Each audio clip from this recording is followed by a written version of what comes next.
ಮಹಾರಾಜ, ಇದು ಅನ್ಯಾಯ ಅಲ್ವಾ? 7 ವರ್ಷಗಳ ಹಿಂದೆ ಈ ಮಗುವನ್ನು ಮಂದಿರದ ಹೊರಗೆ ನರಳ್ತಾ ಸಾಯ್ಲಿ ಅಂತ ಬಿಟ್ಟೋಗಿದ್ರು. ಆಗ ಇವ್ರ ಮಮತೆ ಎಲ್ಲೋಗಿತ್ತು? ಇವ್ರ ಪ್ರೇಮ ಎಲ್ಲೋಗಿತ್ತು? ಇಲ್ಲ ಮಹಾರಾಜ, ನಾನು ನನ್ನ ಕಂದನನ್ನು ಕೊಡೋದಿಲ್ಲ. ಇವನು ನನ್ನ ಪುತ್ರ ಮಹಾರಾಜ, ನನ್ನ ಪುತ್ರ. ಮಹಾರಾಜ, ನಾನು ಸ್ವೀಕಾರ ಮಾಡುತ್ತೇನೆ. ನನಗೆ ತಿಳಿದಿದೆ ನಾನು ಅಪರಾಧ ಮಾಡಿದ್ದೇನೆಂದು. ಪರಿಸ್ಥಿತಿ ಏನಾದರೂ ಆಗಿರಲಿ, ನಾನು ನನ್ನ ಬಾಲಕನನ್ನು ತ್ಯಾಗ ಮಾಡಬಾರ್ದಿತ್ತು. ಆದರೆ ಇವಾಗ ನಾನು ನನ್ನ ತಪ್ಪಿಗೆ ಪ್ರಾಯಶ್ಚಿತ್ತ ಮಾಡ್ಕೊಳ್ಳೋಕೆ ಇಷ್ಟಪಡ್ತೀನಿ. ಮಹಾರಾಜ, ನಾನು ಪ್ರಸನ್ನಪೂರ್ವಕನಾಗಿ ಮೀನಮ್ಮ ಮತ್ತು ಈ ಪುತ್ರನನ್ನು ಸ್ವೀಕರಿಸಲು ಇಚ್ಛಿಸುತ್ತೇನೆ. ನನ್ನ ಪೂರ್ವಜರ ಆಸ್ತಿಗೆ ಯಾರು ಉತ್ತರಾಧಿಕಾರಿಗಳಿಲ್ಲ. ನಾನು ಈ ಬಾಲಕನಿಗೆ ನನ್ನ ಹೆಸರು ಹಾಗೂ ಒಳ್ಳೆ ಭವಿಷ್ಯ ನೀಡಲು ಇಚ್ಛಿಸುತ್ತೇನೆ. ಪಂಡಿತ ರಾಮಕೃಷ್ಣ ಮಹಾರಾಜ, ಅತ್ಯಂತ ಗಂಭೀರ ಸಮಸ್ಯೆ ಇದು. ಈ ವಿಷಯದಲ್ಲಿ ನೀವೇನು ಪರಾಮರ್ಶೆ ನೀಡುತ್ತೀರಾ? ಮಹಾರಾಜ, ಅತ್ಯಂತ ಕಂಗಾಲಿನ ಪರಿಸ್ಥಿತಿಯಲ್ಲೂ ಕೂಡ ಭಾರ್ಗವಿ ಮತ್ತು ಶಶಿಕಾಂತರು 7 ವರ್ಷಗಳಿಂದ ಈ ಬಾಲಕನ ಪೋಷಣೆ ಮಾಡಿದ್ದಾರೆ. ನಾನಿವರ ಮಮತೆಯನ್ನು ಅವಮಾನ ಹೇಗೆ ಮಾಡಲು ಸಾಧ್ಯ? ಕೇವಲ ಜನ್ಮ ನೀಡಲಿಲ್ಲ, ಆ ಕಾರಣ ಭಾರ್ಗವಿಯಿಂದ ಆ ಬಾಲಕನನ್ನು ಕಿತ್ಕೊಳ್ಳುವುದು ಅನ್ಯಾಯವಾಗುತ್ತೆ ಮಹಾರಾಜ. ಪುರಾಣದಲ್ಲೂ ಭಗವಂತ ಶ್ರೀಕೃಷ್ಣನ ತಂದೆ ತಾಯಿಯ ಅಧಿಕಾರ ಮಾತೆ ಯಶೋಧ ಮತ್ತು ಬಾಬಾ ನಂದನನಿಗೆ ನೀಡಲಾಗಿದೆ. ದೇವಕಿ ಮತ್ತು ವಾಸುದೇವರಿಗಲ್ಲ, ಅವರು ಆತನಿಗೆ ಜನ್ಮ ನೀಡಿದ್ರು. ಪುರಾಣದಲ್ಲಿ ಜನ್ಮ ನೀಡಿದ ಮಾತೆಗಿಂತ ಆ ಮಾತೆಗೆ ಅಧಿಕ ಉಚ್ಚ ಸ್ಥಾನ ನೀಡಲಾಗಿದೆ, ಮಗುವಿನ ಪಾಲನೆ ಪೋಷಣೆ ಮಾಡಿದವರಿಗೆ. ಅಸತ್ಯ ಮಹಾರಾಜ, ಖಂಡಿತವಾಗಿಯೂ ಅಸತ್ಯ. ಪಂಡಿತ ರಾಮಕೃಷ್ಣರ ಕಥನ ಮಾನ್ಯವಿಲ್ಲ. ನೋಡಿ ಮಹಾರಾಜ, ಬಾಲ್ಯದಲ್ಲಿ ನಮ್ಮ ಲಾಲನೆ ಪಾಲನೆ ನಮ್ಮ ದೊಡ್ಡಮ್ಮ ಮಾಡಿದರು, ಏಕೆಂದರೆ ನಮ್ಮ ಮಾತೆಯ ಆರೋಗ್ಯ ಸರಿ ಇರಲಿಲ್ಲ. ಈಗ ಈ ಪರಿಸ್ಥಿತಿಯಲ್ಲಿ ನಾವು ದೊಡ್ಡಮ್ಮನಿಗೆ ಮಾತೆ ಎನ್ನಲಾಗುವುದೇ? ನಮ್ಮ ಜನ್ಮದಾತ್ರಿನ ಕಡೆಗಣಿಸುವುದೇ?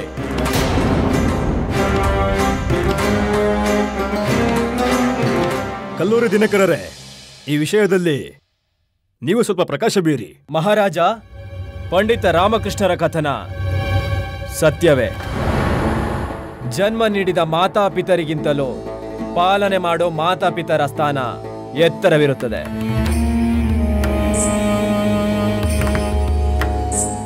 ಹೋಯಿತು ಎಮ್ಮೆ ನೀರಿಗೆ. ಇವನು ತನ್ನ ಬಾಲ್ಯಕಾಲದ ಮಿತ್ರತ್ವವನ್ನು ನಿರ್ವಹಿಸುತ್ತಿದ್ದಾನೆ. ಆದರೆ ನೀವು ಭಾರ್ಗವಿ ಮತ್ತು ಶಶಿಕಾಂತರ ಸ್ಥಿತಿಯ ಕಡೆ ದೃಷ್ಟಿ ಹರಿಸಬೇಕು. ಏನು ಅವರನ್ನ ದೃಷ್ಟಿಯಲ್ಲಿರಿಸಿಕೊಂಡರೆ ಪ್ರತೀತಿಯಾಗುವುದೇ ಇವರು ಈ ಬಾಲಕನಿಗೆ ಉಜ್ವಲ ಭವಿಷ್ಯ ಕೊಡಬಲ್ಲರೆಂದು. ವಾ, ಎಮ್ಮೆ ಮತ್ತೆ ನೀರಿಂದ ಹೊರಗೆ ಬಂತು. ಭವಿಷ್ಯ ತನ್ನ ಸ್ಥಾನದಲ್ಲಿದೆ, ಆದರೆ ಭವಿಷ್ಯದ ಕಾರಣ ವರ್ತಮಾನವನ್ನು ವಿಸ್ಮೃತಗೊಳಿಸಲಾಗೋದಿಲ್ಲ. ಮತ್ತು ಈ ಬಾಲಕನ ವಿಷಯದ ಬಗ್ಗೆ ವಿಚಾರ ಮಾಡಿ ಮಹಾರಾಜ. ನೀವೇ ನೋಡಿ, ಎಷ್ಟು ಬಾಂಧವ್ಯ ಇದೆ ಇವರಲ್ಲಿ, ಇವನ ಪಾಲನೆ ಪೋಷಣೆ ಮಾಡುವ ಮಾತೆ ಪಿತಾರಿಗೆ. ಮಹಾರಾಜ, ಒಂದು ಮುಗ್ಧ ಬಾಲಕನಿಗೆ ತನ್ನ ಆಟಿಕೆಯೊಂದಿಗೆ ಅಕ್ಕರೆಯಾಗುತ್ತೆ, ಆದ್ರೆ ಇಲ್ಲಿ ಈತ ಸದಾ ತನ್ನ ಮಾತೆ ಪಿತಾ ರೂಪದಲ್ಲಿ ನೋಡಿದಾನೆ. ಮತ್ತ ಆ ಪುತ್ರನನ್ನ ಆತನ ಮಾತೆ ಪಿತಾರಿಂದ ಹೇಗೆ ಬೇರ್ಪಡಿಸಲು ಸಾಧ್ಯ?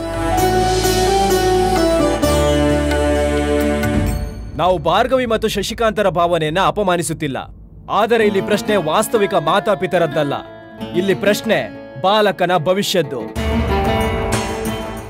ಏನು ಭಾರ್ಗವಿ ಮತ್ತು ಶಶಿಕಾಂತರು ಈ ಮಗುವಿಗೆ ಒಳ್ಳೆಯ ಶಿಕ್ಷಣ ನೀಡುತ್ತಾರಾ? ಒಳ್ಳೆಯ ಬಟ್ಟೆ, ಪೌಷ್ಟಿಕ ಆಹಾರ ಪ್ರದಾನಿಸುತ್ತಾರಾ?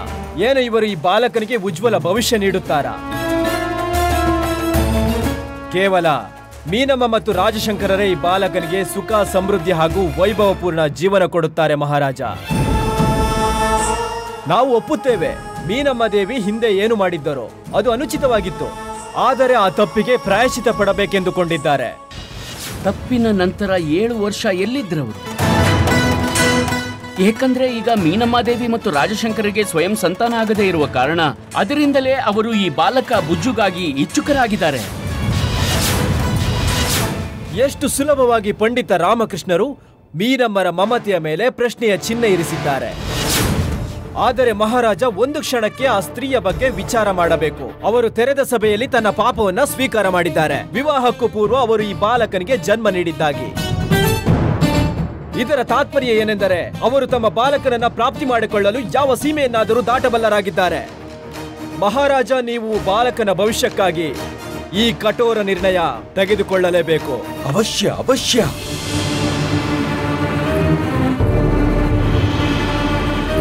ಕ್ಷಮಿಸಬೇಕು ಮಹಾರಾಜ, ಆದ್ರೆ ನಾವಿಲ್ಲಿ ನಮ್ಮ ನಿರ್ಣಯ ಮತ್ತು ತರ್ಕವನ್ನು ಘೋಷಣೆ ಮಾಡ್ತಿದ್ದೇವೆ. ಈ ಬಾಲಕನ ಸ್ಥಿತಿಯನ್ನಾದ್ರೂ ನೋಡಿ, ಇದನ್ನು ತಿಳಿಯುವ ಪ್ರಯತ್ನ ಪಡಿ. ಈತನ ಇಚ್ಛೆ ಏನೆಂದು, ಇವನು ಯಾರೊಂದಿಗೆ ಇರಲು ಬಯಸ್ತಾನೆ? ಒಬ್ಬ 7 ವರ್ಷದ ಬಾಲಕ ತನ್ನ ಭವಿಷ್ಯದ ನಿರ್ಣಯ ತೆಗೆದುಕೊಳ್ಳುವುದರಲ್ಲಿ ಹೇಗೆ ಸಮರ್ಥನಿರುತ್ತಾನೆ?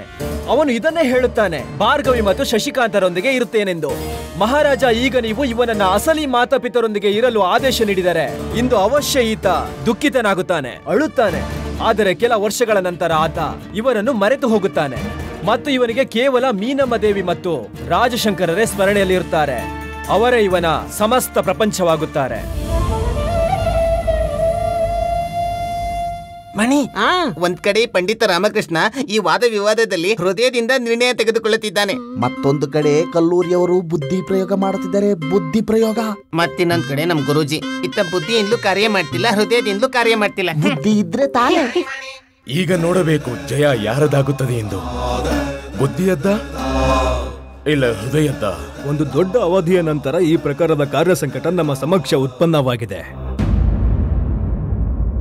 ಏನು ಇದು ಸಂಭವವಿಲ್ಲವೇ? ಈ ಬಾಲಕ, ಈ ಮುಗ್ಧ ಬಾಲಕ ಇಬ್ಬರು ಮಾತೆಯರ ಮಮತೆಯ ನೆರಳಿನಲ್ಲಿ ಉಳಿಯುವುದಕ್ಕೆ ಇದು ಸಂಭವವಿಲ್ಲವೇ?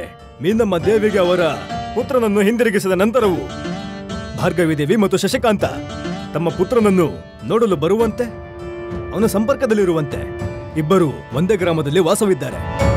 ಏನಿದು ಸಂಭವವಿಲ್ಲವೇ ಪಂಡಿತ ರಾಮಕೃಷ್ಣ? ಇಲ್ಲ ಮಹಾರಾಜ, ಹೀಗೆ ಮಾಡುವುದರಿಂದ ಬಾಲಕನಿಗೆ ಅಹಿತವಾಗುತ್ತದೆ, ಭಾವನಾತ್ಮಕವಾಗಿ ಆಘಾತವಾಗುತ್ತದೆ. ಯಾರನ್ನ ಬಿಟ್ಟು ಯಾರನ್ನ ಸ್ವೀಕರಿಸುವುದು ಎಂದು. ಹೌದು ಮಹಾರಾಜ, ಹೌದು. ನನ್ನ ಪರಾಮರ್ಶೆಯ ಪ್ರಕಾರ ಬಾಲಕನನ್ನ ಮೀನಮ್ಮ ದೇವಿಗೆ ಪ್ರದಾನ ಮಾಡಬೇಕು. ಹಾಗೆ ಭಾರ್ಗವಿ ಮತ್ತು ಶಶಿಕಾಂತರು ಗ್ರಾಮವನ್ನ ತ್ಯಾಗ ಮಾಡಿ ಬೇರೆಡೆ ನೆಲೆಸಬೇಕು. ಇವರ ನೆರಳು ಕೂಡ ಆತನ ಮೇಲೆ ಬೀಳದ ಹಾಗೆ. ಆಗಲೇ ಆತ ಮೀನಮ್ಮ ದೇವಿ ಮತ್ತು ರಾಜಶಂಕರರನ್ನ ತನ್ನವರೆಂದು ಭಾವಿಸುತ್ತಾನೆ ಮತ್ತು ಹೊಸ ವೈಭವಪೂರ್ಣ ಜೀವನ ನಡೆಸಬಲ್ಲ. ಆದ್ರೆ ಮಹಾರಾಜ, ಈಗ ಈ ನಿರ್ಣಯವನ್ನು ನೀವೇ ತೆಗೆದುಕೊಳ್ಳಬೇಕು. ಅಂತ್ಯದಲ್ಲಿ ಈ ಬಾಲಕ ಯಾರೊಂದಿಗೆ ತನ್ನ ಜೀವನ ಸವಿಸುತ್ತಾನೆ? ನಾವು ಈ ರಾಜ್ಯವನ್ನು ಆಳುವವರಾಗಿರುವುದರಿಂದ ಮುಂಬರುವ ಆತನ ಪೀಳಿಗೆಯ ಹಿತಕ್ಕೆ, ಭವಿಷ್ಯದ ಹಿತಕ್ಕೆ ನಾವು ನಿರ್ಣಯವನ್ನು ತೆಗೆದುಕೊಳ್ಳಬೇಕಿದೆ. ಭಾರ್ಗವಿ ದೇವಿ, ನಿಮ್ಮ ಪುತ್ರನನ್ನು ಕೇಳ ಬಯಸುತ್ತೇವೆ. ನೀವು ನಿಮ್ಮ ಪುತ್ರನ ಉಜ್ವಲ ಭವಿಷ್ಯದ ಕಲ್ಪನೆ ಮಾಡುವುದಿಲ್ಲವೇ? ಮಾಡುತ್ತೇನೆ ಮಹಾರಾಜ. ನಾವು ನಿರ್ಣಯ ತೆಗೆದುಕೊಂಡಿದ್ದೇವೆ. ಈ ಬಾಲಕನನ್ನು ಮೀನಮ್ಮ ದೇವಿಗೆ ಒಪ್ಪಿಸಲಾಗುತ್ತದೆ. ದಯವಿಟ್ಟು ಹಾಗೆ ಮಾಡಬೇಡಿ ಮಹಾರಾಜ. ನಾವು ಪುತ್ರನ ಬಿಟ್ಕೊಡೋದಿಲ್ಲ. ಇದು ಅನ್ಯಾಯ. ಮಹಾರಾಜ, ಇದು ಉಚಿತವಲ್ಲ. ಒಬ್ಬ ಮಾತೆಯಿಂದ ಆಕೆಯ ಪುತ್ರನನ್ನು ಕಸಿದುಕೊಂಡು ನೀವು ಅನ್ಯಾಯ ಮಾಡ್ತಿದ್ದೀರಿ. ಈ ಅನ್ಯಾಯ ಮಾಡಬೇಡಿ. ಪಂಡಿತ ರಾಮಕೃಷ್ಣ, ಈ ನಿರ್ಣಯ ತೆಗೆದುಕೊಳ್ಳುವುದು ನಮಗೂ ಸರಳವಾಗಿರಲಿಲ್ಲ. ನಾವು ನೋಡುತ್ತಿದ್ದೇವೆ ಮಾತಾಪಿತರ ಸ್ಥಿರತೆಯನ್ನ. ಅವರು ಇವನ ಪಾಲನೆ ಪೋಷಣೆ ಮಾಡಿ ದೊಡ್ಡವರನ್ನಾಗಿಸಿದ್ದಾರೆ. ನಮಗೂ ದುಃಖವಾಗುತ್ತದೆ, ಆದರೆ ಭಾವುಕರಾಗಿ ಯಾವುದೇ ನಿರ್ಧಾರ ತೆಗೆದುಕೊಳ್ಳಲಾಗುವುದಿಲ್ಲ.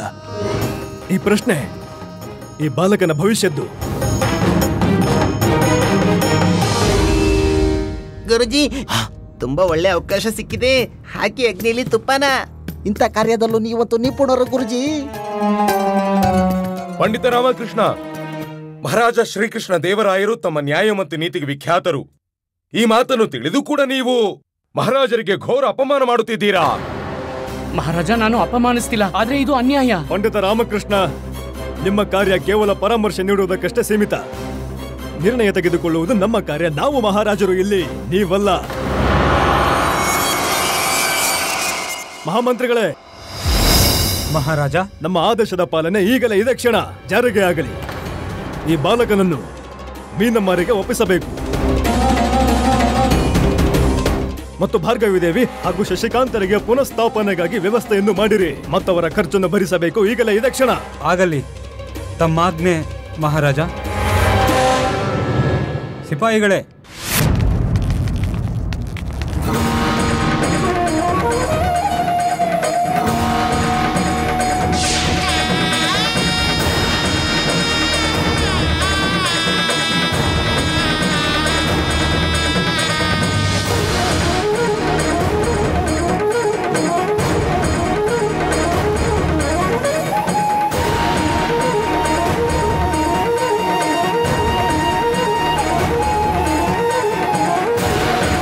ಇದು ಅನ್ಯಾಯ.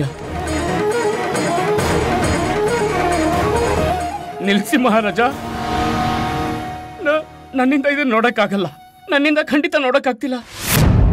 ಒಬ್ಬ ಪುತ್ರನನ್ನ ಆತನ ಮಾತೆಯಿಂದ ಬೇರ್ಪಡಿಸುವ ಪಾಪ ನೋಡಕ್ಕಾಗ್ತಿಲ್ಲ ಮಹಾರಾಜ. ಈ ಅನ್ಯಾಯ ಮಾಡಬೇಡಿ. ಎಚ್ಚರವಿರಲಿ ಪಂಡಿತ ರಾಮಕೃಷ್ಣ. ನಿಮ್ಮ ವಾಣಿಯ ಮೇಲೆ ನಿಯಂತ್ರಣವಿರಿಸಿ. ಬಹುಶಃ ನಿಮಗೆ ಸ್ಮರಣೆ ಇಲ್ಲ. ನಿಮ್ಮ ಭೂಮಿಕೆ ಕೇವಲ ಸಲಹೆ ನೀಡುವುದಕ್ಕೆ ಮಾತ್ರ ಸೀಮಿತ.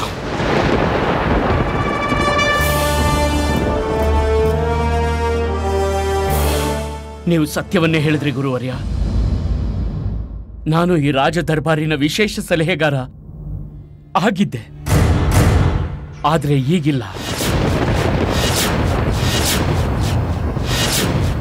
ಎಲ್ಲಿ ನ್ಯಾಯವಿಲ್ಲವೋ ಅಲ್ಲಿ ಪಂಡಿತ ರಾಮಕೃಷ್ಣನೂ ಇಲ್ಲ. ಆದ್ರಿಂದ ನಾನು ಪಂಡಿತ ರಾಮಕೃಷ್ಣ ಈ ಕ್ಷಣದಿಂದಲೇ ವಿಜಯನಗರ ರಾಜ್ಯದ ಈ ದರ್ಬಾರಿನ ವಿಶೇಷ ಸಲಹೆಗಾರ ಪದವಿಯನ್ನ ತ್ಯಾಗ ಮಾಡ್ತೇನೆ.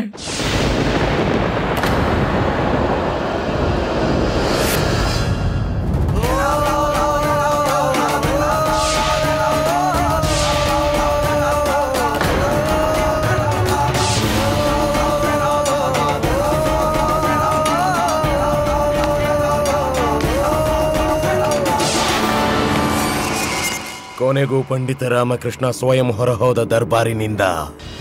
ಪಂಡಿತ ರಾಮಕೃಷ್ಣ,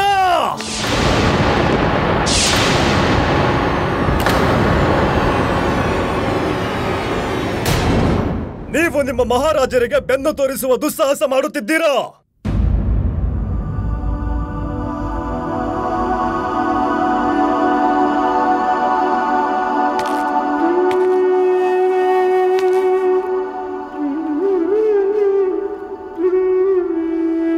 ನೀವು ಸತ್ಯ ಹೇಳ್ತಿದ್ದೀರಿ ಮಹಾರಾಜ.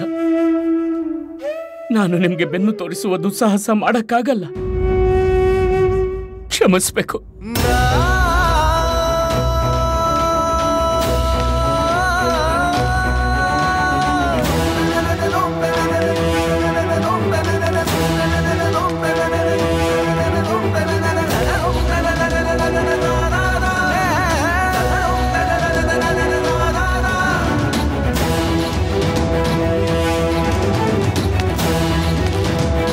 ಮಹಾರಾಜ, ಮಹಾರಾಜ, ನಮ್ಮ ಮಾತು ಕೇಳಿ ಮಹಾರಾಜ.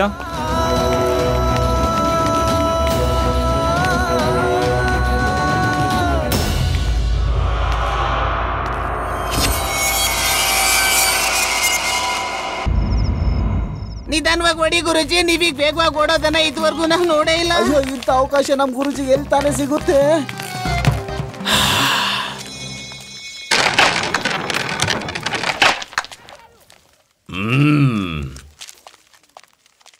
ಎಷ್ಟು ದಿವಸಗಳ ಪ್ರತೀಕ್ಷೆಯ ನಂತರ ಈ ಕ್ಷಣ ಬಂದಿದೆ. ಕೊನೆಗೂ ನಮ್ಮ ಸ್ವಪ್ನ ಪೂರ್ಣವಾಗಿಯೇ ಹೋಯಿತು.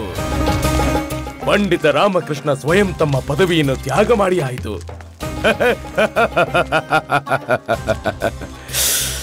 ಈಗ ಈ ಅವಸರದ ಈ ಪ್ರಸಂಗದ ಸಂಪೂರ್ಣ ಆನಂದ ಪಡೆಯುವುದು ಅತ್ಯಂತ ಅವಶ್ಯಕ ಅಲ್ಲವಾ? ಬನ್ನಿ, ನಿಂತ್ಕೊಳ್ಳಿ.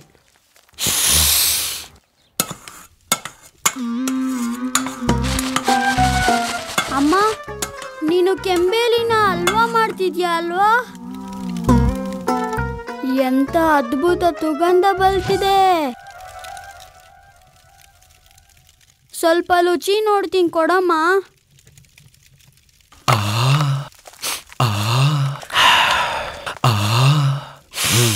ಎಷ್ಟು ಮನಮೋಹಕ ಸುಗಂಧ ಬರ್ತಾ ಇದೆ.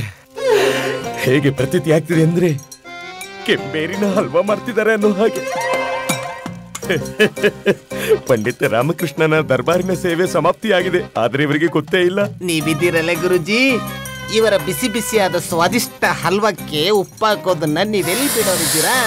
ಗುರುಜಿ, ಈಗ ತೋರಿಸಿ ನಿಮ್ಮ ವಿರಾಟ ರೂಪ. ಗುರುಜಿ, ತೋರಿಸ್ಬಿಡಿ ನಿಮ್ಮ ನಿಜ ಬಣ್ಣನ. ಮಾಡಿಬಿಡಿ ಅವರು ನಿದ್ರೆ ಭಂಗನ. ಅಮ್ಮ, ಎತ್ಕೊಳ್ಳಿ. ತಟ್ಟೆ ಎತ್ತಿ ಬಾಣ್ಲಿ ಮೇಲೆ ಮುಚ್ಚಿ. ಯಾರೋ ಬರ್ತಿದ್ದಾರೆ.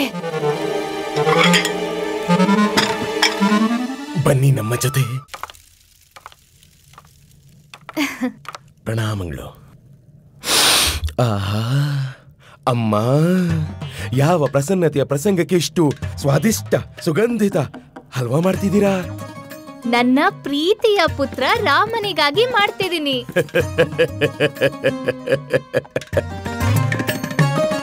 ಅವಶ್ಯ, ಇದು ಅಂತಿಮ ಬಾರಿಯಾಗಲಿದೆ ಪಂಡಿತ ರಾಮಕೃಷ್ಣ ಹಲ್ವಾ ತಿನ್ನುವುದು. ಅಯ್ಯೋ ದಣಿಮಣಿ, ಇವರಿಗೆ ಗೊತ್ತೇ ಇಲ್ಲ ಅನ್ಸುತ್ತೆ ದರ್ಬಾರಿನಲ್ಲಿ ಏನು ಘಟಿಸಿತು ಪಂಡಿತ ರಾಮಕೃಷ್ಣನ ಜೊತೆ. ಏನು ಏನಾಯ್ತು ದರ್ಬಾರಲ್ಲಿ? ನನ್ ಪುತ್ರ ಅವಶ್ಯ ಯಾವುದೋ ಅದ್ಭುತ ಕಾರ್ಯನೇ ಮಾಡಿರ್ಬೇಕು.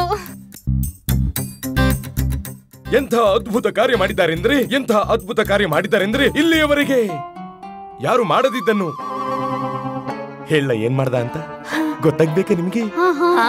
ನಿಮ್ಮ ಪುತ್ರ ಪಂಡಿತ ರಾಮಕೃಷ್ಣನು ಮಹಾರಾಜ ಶ್ರೀಕೃಷ್ಣ ದೇವರಾಯರಿಗೆ ಎಲ್ಲರೆದುರು ಅಪಮಾನ ಮಾಡಿದ್ದಾನೆ. ಶಿವ ಶಿವ ಶಿವ ಶಿವ ಶಿವ. ಅಯ್ಯೋ, ನಮ್ಗೆ ಹೇಳೋಕಾಗ್ತಿಲ್ಲ. ಏನು ಅಪಮಾನನ ಮಹಾರಾಜರಿಗ? ಇಲ್ಲ ಇಲ್ಲ ಇಲ್ಲ. ಹೇಗೆ ಹೇಳಿ? ಯಾವ ಬಾಯಿಂದ ಹೇಳಿ? ಮೊದ್ಲೇ ನಿಮ್ಗೆಲ್ಲ ಗೊತ್ತಿರೋದೆ, ಅವನೇನಾದ್ರೂ ಒಂದು ಮಾಡ್ತಾನೆ ಇರ್ತಾನೆ. ಆದ್ರೆ ಈ ಬಾರಿ ಸೀಮೆ ಮೀರಿದ್ದಾನೆ. ಅದಕ್ಕೂ ಹೆಚ್ಚಾಗಿ ಮಹಾರಾಜರು ನೀಡಿದ್ದ ವಿಶೇಷ ಸಲಹೆಗಾರರ ಪದವಿಯನ್ನು ತ್ಯಾಗ ಮಾಡಿದ್ದಾನೆ. ಹೌದೌದು, ಈ ಪುಣ್ಯ ಕಾರ್ಯನ ನಮ್ಮ ಪರಮ ಪೂಜ್ಯ ಗುರುಜಿನೇ ಮಾಡ್ಬೇಕಿತ್ತು. ನಮ್ ಗುರುಜಿಗೆ ವಯಸ್ಸಾಗಿದೆ, ಹೌದಲ್ವಾ ಗುರುಜಿ? ಹೇಳಿ ಗುರುಜಿ. ಅವನು ಅಷ್ಟಕ್ಕೆ ಸುಮ್ಮನಾಗಲಿಲ್ಲ. ಮಹಾರಾಜರಿಗೆ ಅಪಮಾನ ಮಾಡಿ ಬೆನ್ನು ತೋರಿಸಿ ಅಲ್ಲಿಂದ ಹೊರಟೆ ಹೋದ. ನಾವು ತಡೆಯುವ ಪ್ರಯತ್ನ ಪಟ್ಟು ಒಬ್ಬ ಜ್ಯೇಷ್ಠ ಭ್ರಾತನ ಹಾಗೆ. ಮಣಿ, ಇವನು ಸ್ವಯಂ ಭ್ರಾತ ಅಂತಿದ್ದಾನೆ. ಅಯ್ಯೋ, ಇವನ್ ರಾಮನ ಸ್ವರ್ಗದಲ್ಲಿರೋ ಪಿತಾಶ್ರೀಗೂ 2 ವರ್ಷ ದೊಡ್ಡವನಾಗಿರ್ತಾನೆ. ಆಮೇಲೆ ಅದರ ನಂತರ ಮಹಾರಾಜರು ಅವನಿಗೆ ಹೇಳಿದ್ರು, ನಮಗೆ ಈ ರೀತಿ ಬೆನ್ನು ತೋರಿಸಿ ಹೋಗ್ಬೇಡಿ ಅಂತ. ಆಗ ಅವನು ಮಹಾರಾಜರಿಗೆ ಮುಖ ತೋರಿಸಿ ಅವನು ತಿರಸ್ಕಾರ ಮಾಡ್ದ, ಹೊರಟೆ ಹೋದ. ನಾವು ಮತ್ತೆ ಅವನನ್ನ ತಡೆಯೋ ಪ್ರಯತ್ನ ಪಟ್ಟು, ಆದ್ರೆ ಅವನು ನಮ್ಮನ್ನೇ ಖಂಡಿಸಿದ್ರು. ಆದರೂ ಕೂಡ ಒಬ್ಬ ಪುತ್ರ ಏನು ಅನುಚಿತ ವ್ಯವಹಾರ ಮಾಡಿದಾನೋ ಅದು ಅವನ ಮಾತಿಗೂ ತಿಳಿಯಬೇಕು. ಅದಕ್ಕೆ ನಾನು ನಿಮ್ಗೆ ಹೇಳ್ತಿದ್ದೀನಿ,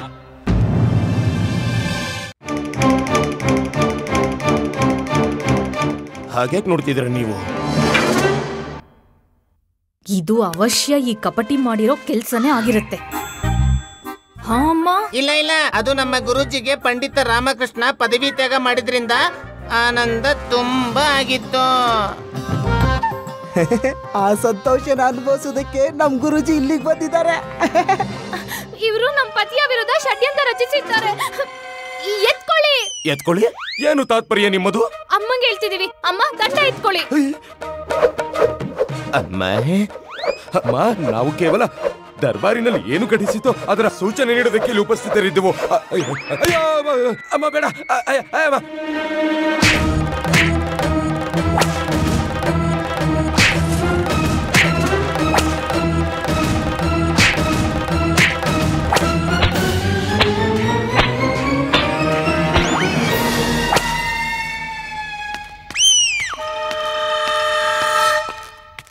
ಈ ತತ್ತಾಚಾರ್ಯರೇನು ಅಸಂಬದ್ಧವಾಗಿ ಮಾತನಾಡ್ತಿದ್ದಾರೆ, ಕೇಳಿದ್ರ ನೀವು? ಅದು ಅಸಂಬದ್ಧ ಮಾತುಗಳಲ್ಲ ಶಾರದಾ. ಆದ್ರೆ ಅವ್ರು ಹಾಗೆ ಕೇಳಿದ್ರು. ಶಾರದಾ, ಅವ್ರು ಏನೆಲ್ಲ ಹೇಳಿದ್ರು ಅದೆಲ್ಲವೂ ಸತ್ಯವೇ. ಅದ್ಲತ್ಲ ಏನು? ನಿನ್ ತಲ್ಪಲಿಂದ ನಿಜವಾಗ್ಲೂ ಹೊಲಕ್ ಬಂದಿದ್ಯಲ್ಲ ಅಮ್ಮ? ಹಾ ಗುಂಡಪ್ಪ, ಮುಗೀತು. ಅಮ್ಮ, ಇಲ್ಲಿ ನೋಡಿ, ಹೇಗೆ ಕಾಲ್ ಮೇಲೆ ಕಾಲ್ ಹಾಕೊಂಡು ಕೂತಿದ್ದಾರೆ. ಏನು ಹಾಗೆ ಇಲ್ವೇನೋ ಅನ್ನೋ ಹಾಗೆ ಸ್ವಯಂ ತಮ್ಮ ಪದವಿ ತ್ಯಾಗ ಮಾಡ್ಬಂದು ಹಿಂದೆ ಮುಂದೆ ಯೋಚನೆ ಮಾಡ್ದೆ. ಇನ್ನೇನ್ ಮಾಡ್ಬೇಕಿತ್ತು? ಪದವಿಗಿಂತ ಅಧಿಕ ಮಹತ್ವಪೂರ್ಣವಾಗಿರುತ್ತೆ ಸತ್ಯ. ಪದವಿ ತ್ಯಾಗ ಮಾಡೋದೇ ಉಚಿತ ಅಂತ ತಿಳಿದೆ. ಅಮ್ಮ, ಈ ಶಿಕ್ಷಣ ನೀನೇ ನೀಡಿರೋದಲ್ವಾ, ಸದಾ ಸತ್ಯದ ಜೊತೆಗಿರುವಂತ. ನಾನು ಅದನ್ನೇ ಮಾಡಿದೆ. ಆ ಪದವಿಯಿಂದ ಏನ್ ಲಾಭ? ಅದರಲ್ಲಿ ಗೌರವವೇ ಇಲ್ಲದು. ಇದು ಮಾತೆ ನನಗೆ ಕಲಿಸಿದಾಳೆ. ನಾನಾ? ಅಮ್ಮನ? ಇಲ್ಲ, ಕಾಳಿ ಮಾತೆ. ಏನು? ಹಾ, ಕಾಳಿ ಮಾತೆ ನನಗೆ ಹೇಳಿದಾಳೆ, ನೀನ್ ಎಲ್ಲಾದ್ರೂ ಪ್ರವೇಶ ಮಾಡುವಾಗ ಇದನ್ನ ಸ್ಮರಣೆಯಲ್ಲಿಟ್ಕೋ. ಅಲ್ಲಿ ಉಪಸ್ಥಿತರಿರುವ ಎಲ್ಲರಿಗೂ ನಿನ್ನ ಅವಶ್ಯಕತೆ ಇರಬೇಕು.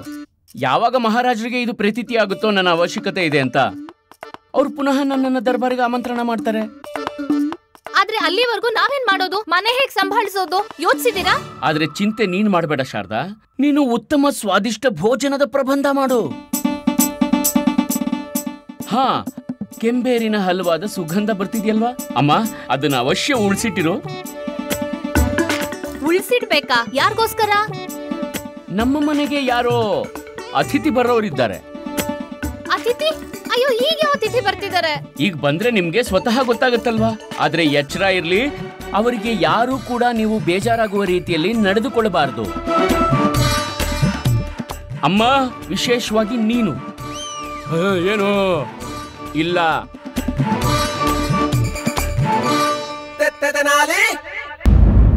ಮಹಾರಾಜ, ನೀವು ಪಂಡಿತ ರಾಮಕೃಷ್ಣರನ್ನು ಈ ಪ್ರಕಾರ ದರ್ಬಾರಿನಿಂದ ಹೊರಹೋಗಲು ಬಿಡಬಾರ್ದಿತ್ತು. ನಾವು ಬಯಸಲಿಲ್ಲ ಪಂಡಿತ ರಾಮಕೃಷ್ಣ ದರ್ಬಾರಿನಿಂದ ಹೋಗುವುದನ್ನು. ಆದರೆ ಏನು ಮಹಾರಾಜ, ಪಂಡಿತ ರಾಮಕೃಷ್ಣ ಎಷ್ಟು ನಂಬುತ್ತಾರೆ ನಿಮ್ಮನ್ನ ಎಷ್ಟು ಗೌರವಿಸುತ್ತಾರೆ. ನೀವವರಿಗೆ ಅರ್ಥ ಮಾಡಿಸ್ಬೇಕಿತ್ತು. ಏನರ್ಥ ಮಾಡಿಸ್ಬೇಕಿತ್ತು? ಮಹಾರಾಣಿ ಚಿನ್ನಾದೇವಿ ಹೇಳಿ, ಏನರ್ಥ ಮಾಡಿಸ್ಬೇಕಿತ್ತು ನಾವು ಪಂಡಿತ ರಾಮಕೃಷ್ಣರಿಗೆ? ನಮಗೂ ಒಬ್ಬ ಮುಗ್ಧ ಬಾಲಕನನ್ನು ಅವನ ಮಾತಾಪಿತರಿಂದ ಬೇರ್ಪಡಿಸುವುದು ಉಚಿತವೆನಿಸಲಿಲ್ಲ. ಆದರೆ ಆ ಸಮಯ ನಮ್ಮ ಸಮಕ್ಷ ಆ ಬಾಲಕನ ಭವಿಷ್ಯದ ಪ್ರಶ್ನೆ ಇತ್ತು. ಕಲ್ಲೂರಿ ದಿನಕರರು ಏನು ಹೇಳಿದ್ದರು ಅದು ಉಚಿತವಿತ್ತು. ಒಬ್ಬ ಬಾಲಕನ ಭವಿಷ್ಯ ಅಧಿಕ ಮಹತ್ವಪೂರ್ಣವಾಗಿರುತ್ತದೆ. ಆದರೆ ಮಹಾರಾಜ, ಪ್ರಶ್ನೆ ಏನು? ಮಹಾರಾಣಿ ಚಿನ್ನಾದೇವಿ ಪಂಡಿತ ರಾಮಕೃಷ್ಣರನ್ನು ಮಾಡಿದ್ದರು ಅದು ಉಚಿತವಾಗಿತ್ತೆ. ತೆರೆದ ದರ್ಬಾರಿನಲ್ಲಿ ನಮ್ಮನ್ನು ಅಪಮಾನ ಮಾಡಿದ್ದಾರೆ. ಹಾಗೆಲ್ಲ ಏನೂ ಇಲ್ಲ ಮಹಾರಾಜ. ಪಂಡಿತ ರಾಮಕೃಷ್ಣ ಏನೆಲ್ಲ ಮಾಡಿರಬಹುದು, ಆದರೆ ಅವರ ಉದ್ದೇಶ ನಿಮ್ಮನ್ನು ಅವಮಾನಗೊಳಿಸುವುದಾಗಿರ್ಲಿಲ್ಲ. ಬದಲಾಗಿ ಅವರು ನಿಮ್ಮ ಪ್ರತಿ ತೋರಿಸುವಂತಹ ಭಾವನೆ ಆಗಿತ್ತು. ನಿಮ್ಮ ಮೇಲೆ ವಿಶ್ವಾಸವಿತ್ತು. ಇದರ ತಾತ್ಪರ್ಯ ಏನೆಂದರೆ, ನಮಗೆ ಅಡುಗೆ ಮನೆಯಿಂದ ಮುಕ್ತಿಯಾಯಿತೆ, ಅರ್ಥಾತ್ ಕಲ್ಲೂರಿಜಿ ಪಂಡಿತ ರಾಮಕೃಷ್ಣರಿಗಿಂತ ತುಂಬಾ ಶ್ರೇಷ್ಠ. ಮಹಾರಾಜ, ನಾವಂತೂ ವಿಜಯಿಯಾದಿವಲ್ಲ. ಮಹಾರಾಣಿ ತಿರುಮಲಾಂಬಾ, ನಿಮಗೆ ನಿಮ್ಮ ವಿಜಯದ ಚಿಂತೆಯಾಗಿದೆ, ಪಂಡಿತ ರಾಮಕೃಷ್ಣರದಲ್ಲ. ಪಂಡಿತ ರಾಮಕೃಷ್ಣರ ಬಗ್ಗೆ ಚಿಂತೆ ಮಾಡುವುದಕ್ಕೆ ನಿಮಗೆ ಅವಶ್ಯಕತೆ ಇಲ್ಲ. ಏಕೆಂದರೆ ಈಗ ಈ ದ್ವಂದ್ವ ಕಲ್ಲೂರಿ ದಿನಕರ ಮತ್ತು ಪಂಡಿತ ರಾಮಕೃಷ್ಣರ ಮಧ್ಯೆ ಅಲ್ಲ, ಪಂಡಿತ ರಾಮಕೃಷ್ಣ ಮತ್ತು ನಮ್ಮ ಮಧ್ಯೆ.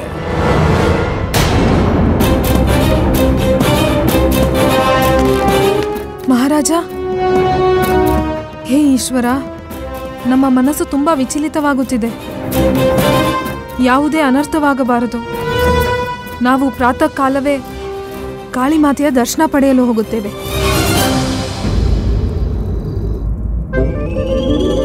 ವಾಹ್, ಭೋಜನದ ಸುಗಂಧ ತುಂಬಾ ಚೆನ್ನಾಗಿ ಬರ್ತಿದೆ. ಆದ್ರೆ ನೀವು ಮೊದಲು ಇದನ್ನ ಹೇಳಿ, ಭೋಜನಕ್ಕೆ ನಿಮ್ ಜೊತೆ ಯಾರು ಬರ್ತಿದ್ದಾರೆ?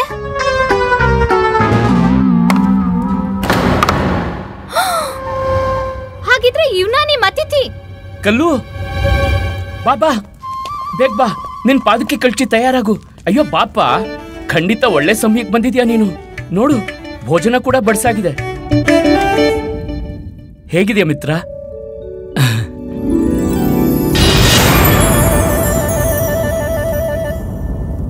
ಬಾ. ನಿನಗೆ ಗೊತ್ತಿತ್ತ ನಾನು ಬರ್ತೀನಿ ಅಂತ? ಹಾ, ಹೇಗೆ ಆಚಾರ್ಯರು ನನ್ನ ಕುಶಲಕ್ಷೇಮ ವಿಚಾರಿಸಕ್ ಬಂದಿದ್ರೋ ಹಾಗೆ ನೀನು ಬರ್ಲೇಬೇಕಿತ್ತು. ಇಲ್ಲಿ ನೋಡು, ಅಮ್ಮ ನಿನಗೋಸ್ಕರ ಕೆಂಬೇರಿನ ಹಲವಾ ಮಾಡಿದ್ದಾರೆ. ನೋಡು, ಭೋಜನ ಮಾಡ್ತಾ ಮುಂದಿನ ಚರ್ಚೆ ಮಾಡೋಣ ಬಾ. ಓಹೋ, ಬೇಸರ ನನ್ ಮೇಲಲ್ವಾ, ಅಮ್ಮನ ಮೇಲೆ ಅಲ್ವಲ್ಲ? ಅಮ್ಮ ತನ್ನ ಕೈಯಾರೆ ಎಲ್ಲಾ ವ್ಯಂಜನ ಮಾಡಿದಾಳೆ. ಅಯ್ಯೋ, ಬಂದ್ ಕೂತ್ಕೋ, ಬಾ ಕೂತ್ಕೋ.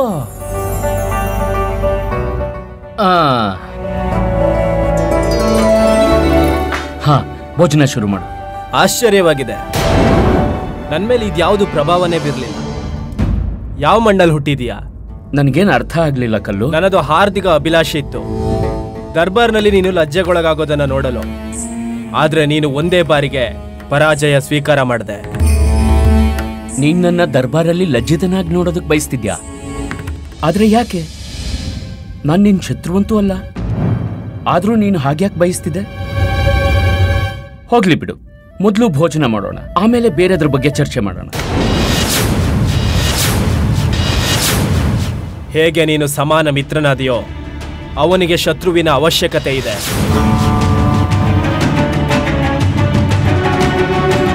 ಏನು? ಸ್ಮರಣೆ ಮಾಡ್ಕೋ, 15 ವರ್ಷಗಳ ಹಿಂದೆ ಆ ದಿನ. ನಿಮ್ಮ ತಾತ್ಪರ್ಯ ಏನಂದ್ರೆ, ನೀವು ನಿಮ್ಮ ಬಾಲ್ಯಕಾಲದಲ್ಲಿ ಅತ್ಯಂತ ಬುದ್ಧಿವಂತರಾಗಿದ್ದೀರಿ, ಅದಕ್ಕೆ ದೊಡ್ಡವರಾಗಿ ನೀವಂತ ಮಾತಲ್ಲಿ ವಿಶ್ವಾಸವಿರಿಸೋ ಮೂರ್ಖತನ ತೋರಿಸ್ತಿದ್ದೀರಾ. ಮೂರ್ಖ ಪಿತಾಶ್ರೀಯ ಮೂರ್ಖ ಪುತ್ರ, ಮೂರ್ಖ ಪಿತಾಶ್ರೀಯ ಮೂರ್ಖ ಪುತ್ರ.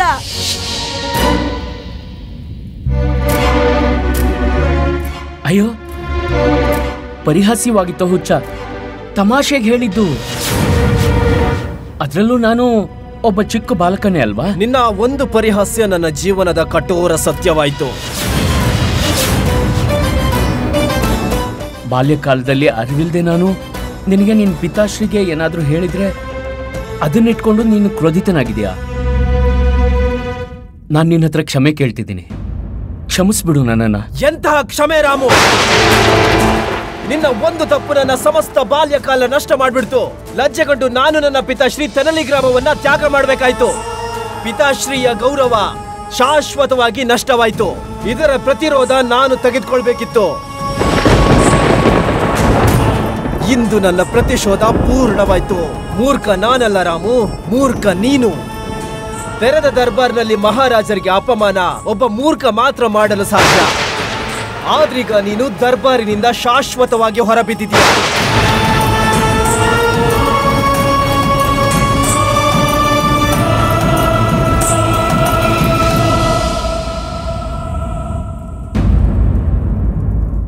ಇದನ್ನೆಲ್ಲ ನಿನ್ ಪಿತಾಶ್ರೀ ಮಾಡೋದಕ್ಕೆ ಹೇಳಿರೋದಲ್ವಾ? ಸ್ವಯಂ ಅಷ್ಟು ದೊಡ್ಡ ವಿದ್ವಾನ್ರಾಗಿದ್ರು ಕೂಡ ಇಷ್ಟು ಹೀನ ಭಾವನೆ ಇತ್ತ ಅವರಲ್ಲಿ? ಕಲ್ಲು ಯಾವಾಗ ಯಾರನ್ನು ಕೀಳಾಗಿ ಕಂಡು ಉಚ್ಚಸ್ಥಾನ ಪ್ರಾಪ್ತಿ ಪಡ್ಕೊಳ್ಳೋಕ್ ಸಾಧ್ಯ ಇಲ್ಲ. ನಮ್ಮ ವಿದ್ಯೆ, ನಮ್ಮ ಸಂಸ್ಕಾರ, ನಮ್ಮ ಕಾರ್ಯವೇ ನಮ್ಮನ್ನ ಉಚ್ಚಸ್ಥಾನಕ್ಕೆ ಕೊಂಡೊಯ್ಯುತ್ತೆ. ಬಾಲ್ಯಕಾಲದಲ್ಲಿ ಅರಿವಿಲ್ಲದೆ ನಾನು ಮಾಡಿರೋ ತಪ್ಪಿನ ಪ್ರತಿಶೋಧ ನೀನು ಆ ಮುಗ್ಧ ಬಾಲಕನಿಗೆ ನೀಡಿದ್ಯಾ? ನಿನ್ನ ಸ್ವಾರ್ಥಕ್ಕಾಗಿ ನನ್ನನ್ನ ಕೀಳಾಗಿ ತೋರಿಸೋದಕ್ಕೆ ನೀನು ಮುಗ್ಧ ಬಾಲಕನನ್ನ ಅವನ ಮಾತೆಯಿಂದ ಬೇರ್ಪಡಿಸಿದ್ಯಾ? ಇದು ಅನ್ಯಾಯ ಅಲ್ವಾ? ಹೇಳು. ಸಾಕು, ನಿನ್ನ ಪ್ರವಚನ ಕೇಳೋಕೆ ನಮಗೆ ಯಾವುದೇ ಅವಶ್ಯಕತೆ ಇಲ್ಲ. ನಾನೇನು ಮಾಡಿದ್ದು ಅದು ಸರಿಯಾಗೇ ಇತ್ತು. ಮೊದಲು ನಾನು ನಗರ ತ್ಯಾಗ ಮಾಡಿದ್ದೆ, ಈಗ ನಿನ್ನ ಸರದಿ. ಎಲ್ಲ ವಸ್ತುಗಳನ್ನು ತೆಗೆದುಕೊಂಡು ಹೊರಟು ಹೋಗು.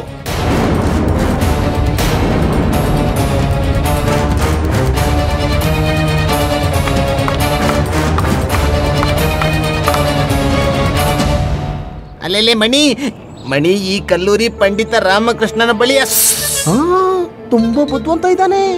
ದರ್ಬಾರಲ್ಲಿ ಶತ್ರುತ್ವ, ಮತ್ತಿಲ್ಲಿ ಭೋಜನದ ಆನಂದ. ನಡಿ ಗುರುಜಿ ಹೇಳೋಣ. ಆ ಕಲ್ಲೂರಿ ನಿನ್ನ ದರ್ಬಾರಿಂದ ಹೊರಗ್ ಹಾಕಿಸ್ದ, ಆದ್ರೆ ನೀನು ಅವನ್ನೇ ಮನೆಗೆ ಆಮಂತ್ರಣ ಮಾಡಿ ಅವನಿಗೆ ಭೋಜನ ತಿನ್ನಿಸ್ತಿದ್ಯಾ? ಬಿಡಲ್ಲ ನಾನು ಆ ಕಲ್ಲೂರಿನ. ದೊಡ್ಡವನಾಗಿದ್ರೇನೀಗ ಇನ್ನೊಂದ್ಸಲ ಅವನ್ಗೆ ಓಡಾಡ್ಸ್ಕೊಂಡು ಹೊಡಿತೀನಿ, ನಾನು ಪಾಠ ಕಲಿಸ್ತೀನಿ ಅವನ್ಗೆ. ಇಲ್ಲ ಶಾರದಾ, ಸರಿಯಾಗಿ ನೋಡಿದ್ರೆ ಅದರಲ್ಲಿ ಅವನದೇನ್ ದೋಷ ಇಲ್ಲ. ತಪ್ಪು ನನ್ನಲ್ಲೂ ಇತ್ತು. ನಾನು ನನ್ನ ವಾಣಿ ಮೇಲೆ ನಿಯಂತ್ರಣ ಇರಿಸ್ಕೋಬೇಕಿತ್ತು. ಅದ್ಲೇಲಮ್ಮ, ನೀನು ಆಗ ಚಿಕ್ಕ ಬಾಲಕನಾಗಿದ್ದೆ ತಾನೆ? ಚಿಕ್ಕ ವಯಸ್ಸಿನಲ್ಲಿ ತಪ್ಪು ಹಾಗೆ ಆಗುತ್ತೆ. ಬಾಲಕನಾಗಿದ್ರೆ ಏನು ಗುಂಡಪ್ಪ, ಅದು ಸತ್ಯವೇ ಇರಬಹುದು. ಆದ್ರೆ ಕಹಿಯಾಗಿತ್ತಲ್ವಾ? ಮಾತು ಎಷ್ಟು ತೀಕ್ಷ್ಣವಾಗಿತ್ತಂದ್ರೆ ಅದು ಕಲ್ಲು ಮತ್ತವನ ಪಿತಾಶ್ರೀಗೆ ಆಘಾತ ಮಾಡಿತ್ತು. ಬಿಡಿ, ಇದರಿಂದ ನನಗೂ ಶಿಕ್ಷೆ ಪ್ರಾಪ್ತಿ ಆಯ್ತಲ್ವಾ? ಯಾವತ್ತೂ ಯಾರನ್ನಾದ್ರೂ ಎಚ್ಚರಿಸೋದಕ್ಕೆ ಹಾಗಂತೂ ಹೇಳಬಾರ್ದು. ಅವರು ಅಪಮಾನಿತರಾಗೋ ಹಾಗೆ. ಇಲ್ದಿದ್ರೆ ಪರಿಣಾಮ ವಿಪರೀತವಾಗುತ್ತೆ. ಕಲ್ಲು ಜೀವನದಲ್ಲಿ ಆದ ಹಾಗೆ. ಅಮ್ಮ, ಖಡ್ಗದಿಂದ ಆದ ಗಾಯ ಸಮಯ ಕಳೀತಿದ್ದ ಹಾಗೆ ಮಾಯವಾಗುತ್ತೆ. ಆದರೆ ಕಠೋರ ಮತ್ತು ನಿಷ್ಠೂರ ಶಬ್ದ ವ್ಯಕ್ತಿಗೆ ಜೀವನ ಪರ್ಯಂತ ಆಘಾತ ಉಂಟು ಮಾಡುತ್ತೆ.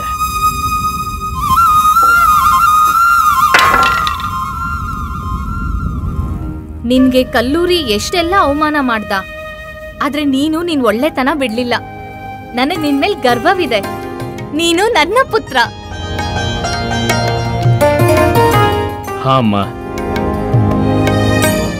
ನನಗ್ ಬೇಕಾಗಿರೋದೇನು? ಕೇವಲ 4 ಜೋಡಿ ವಸ್ತ್ರ, 2 ಹೊತ್ತು ಭೋಜನ. ನಿನ್ನ ಆಶೀರ್ವಾದ ಮತ್ತು ಶಾರದಾಳ ಪ್ರೀತಿಗೆ ಯಾವತ್ತೂ ಕೊರತೆ ಇಲ್ಲ ಜೀವನದಲ್ಲಿ. ಅದೆಲ್ಲ ಸರಿ, ಆದ್ರೆ ಇದನ್ ಹೇಳಿ ನಾವೀಗ ಏನ್ ಮಾಡೋದು? ಏನ್ ತಿನ್ನೋದು? ಓಹೋ, ಅವಾಗ್ಲಿಂದ ಒಂದೇ ಯೋಚನೆ. ನಿನಗೆ ಎಷ್ಟ್ ಸಲ ಹೇಳ್ಬೇಕು ಶಾರದಾ, ಚಿಂತೆ ಮಾಡ್ಬೇಡ, ಏನಾದ್ರೂ ಮಾಡೋಣ, ಯೋಚನ, ಶಾಂತವಾಗಿರು. ಈಗ ತಾನೇ ಹೇಳಿದ್ರೆ ನಿಮ್ ವಾಣಿಯ ಬಗ್ಗೆ ನಿಯಂತ್ರಣ ಇರಿಸ್ತೀನಿ ಅಂತ ಈಗ ಕೂಗಾಡ್ತಿದ್ದೀರಾ?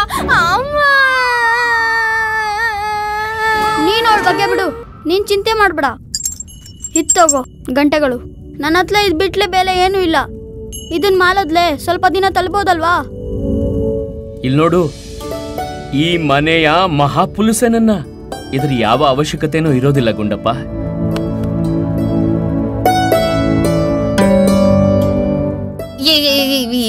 ಏನ್ ನೋಡ್ತಿದ್ದೀರಾ? ಈ ನವರತ್ನ ಹಾರ ಇದ್ರ ಕಡೆ ನೋಡಕ್ಕೂ ಹೋಗ್ಬೇಡಿ. ಅಯ್ಯೋ, ನಾನು ಹಾಗೇನು ಹೇಳಲೇ ಇಲ್ಲ ನಿನ್ಗೆ. ನಮ್ಗೆ ನಿಮ್ ಮೇಲೆ ನಂಬಿಕೆನೇ ಇಲ್ಲ. ನಾವೀಗ ಈ ಹಾರನ ಹಾಕೊಂಡೇ ಮಲ್ಕೋತೀವಿ. ಅಯ್ಯೋ, ಓ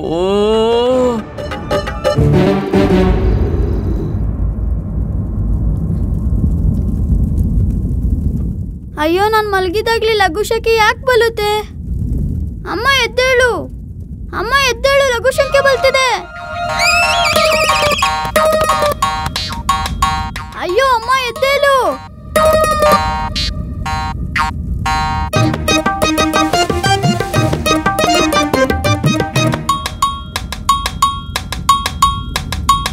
ಶಾರದಾ ಎದ್ದೇಳು. ಲಾಮ ಎದ್ದೇಳು. ಅಯ್ಯೋ ಲಾಮ ಎದ್ದೇಳು, ಲಾಮ ಎದ್ದೇಳು. ಏನು? ಅಯ್ಯೋ ಲಘು ತಕ್ಕೆ ಬಲ್ತಿದೆ. ಹಾಗಾದ್ರೆ ಹೋಗೋದಲ್ವಾ? ಅಯ್ಯೋ ಲಾಮ, ನನ್ ಜೊತೆ ಹೊಲಕ್ ಬಾ. ಹೊಲಗಲೆ ಯಾವ್ದಲ್ಲೂ ಪ್ರಾಣಿಗಳು ನನ್ನ ಎತ್ಕೊಂಡು ಹೋದ್ಲೆ. ಅಯ್ಯೋ ಲಾಮ ಬಾ. ಗುಂಡಪ್ಪ ನನ್ ಸತಾಯಿಸ್ಬೇಡ, ಹೋಗು.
ಪಂಡಿತ ರಾಮಕೃಷ್ಣರಿಲ್ಲದೆ ದರ್ಬಾರು ಎಷ್ಟು ಚಂದವಾಗಿ ಪ್ರತೀತಿಯಾಗುತ್ತಿದೆ. ನೀವೇನಾದ್ರೂ ಹೇಳಿದ್ರ ಗುರುವರ್ಯ?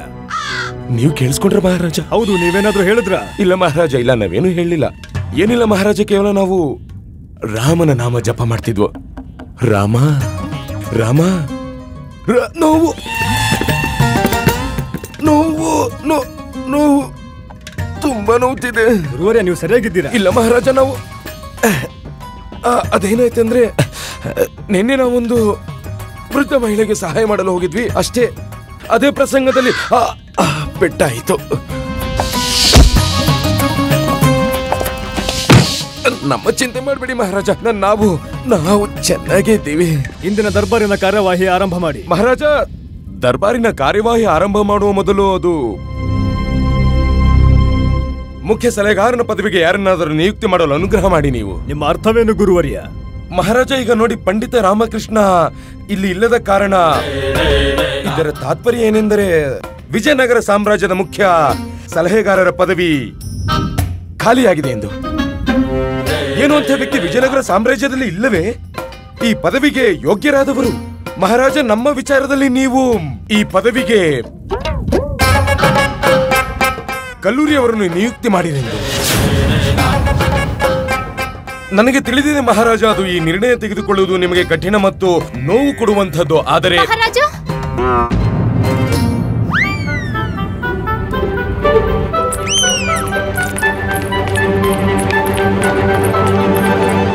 ಗುರುಜಿ ಇವಳೇ ಆ ವೃದ್ಧ ಮಹಿಳೆ ಮತ್ತವಳ ಲಾಟಿ ಅಲ್ವಾ ಗುರುಜಿ?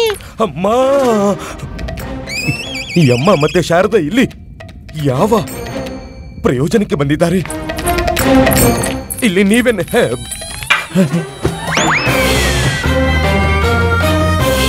ಪ್ರಣಾಮ ಮಹಾರಾಜ. ಅಮ್ಮ ಕೂಡ ಪ್ರಣಾಮ ಮಾಡ್ತಿದ್ದಾರೆ. ಹಾ, ಅಮ್ಮವರಿಗೂ ಪ್ರಣಾಮ.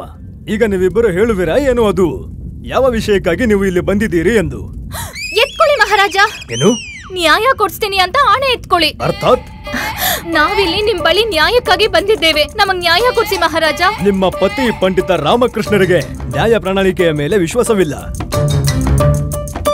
ಅಂದ ಮೇಲೆ ನೀವಿಬ್ರು ಇಲ್ಲಿ ಯಾವ ಕಾರಣಕ್ಕಾಗಿ ಉಪಸ್ಥಿತರಿದ್ದೀರಾ? ಮಹಾರಾಜರು ಖಂಡಿತ ಸರಿಯಾಗಿ ಹೇಳ್ತಿದ್ದಾರೆ. ನಡಿ ಶಾರದಾ. ಮಹಾರಾಜ, ನಮ್ಮ ಬಳಿ ಒಂದು ಬಹುಮೂಲ್ಯ ತುಂಬಾ ಸುಂದರವಾದ ಹಾರ ಇತ್ತು. ಶಾರದಾಳಿಗೆ ಆ ಹಾರ ಅತಿ ಪ್ರಿಯವಾಗಿತ್ತು. ಕತೆ ಮುಗಿತು. ನಡಿ ಶಾರದಾ. ಮಹಾರಾಜ, ನಮ್ಮ ಹಾರ ಕಳ್ಳತನವಾಗಿದೆ. ನಮ್ಗೆ ಹಾರ ವಾಪಸ್ ಬೇಕು. ನೀವ್ ಈಗ್ಲೇ ನಿಮ್ದೊಂದ್ ಸೇನೆಯನ್ನ ಸೇನಾಪತಿ ಸಹಿತ ಆ ಹಾರ ಕದ್ದಿರೋ ಕಳ್ಳನ ಹಿಡಿಯೋ ಕಳ್ಸಿ. ನಮ್ಗೆ ಹಾರ ಬೇಕು ಮಹಾರಾಜ. ದೇವಿ, ನೀವು ಹಾರ ಕಳ್ಳತನವಾಗುವುದನ್ನ ನೋಡಿದ್ದೀರಾ?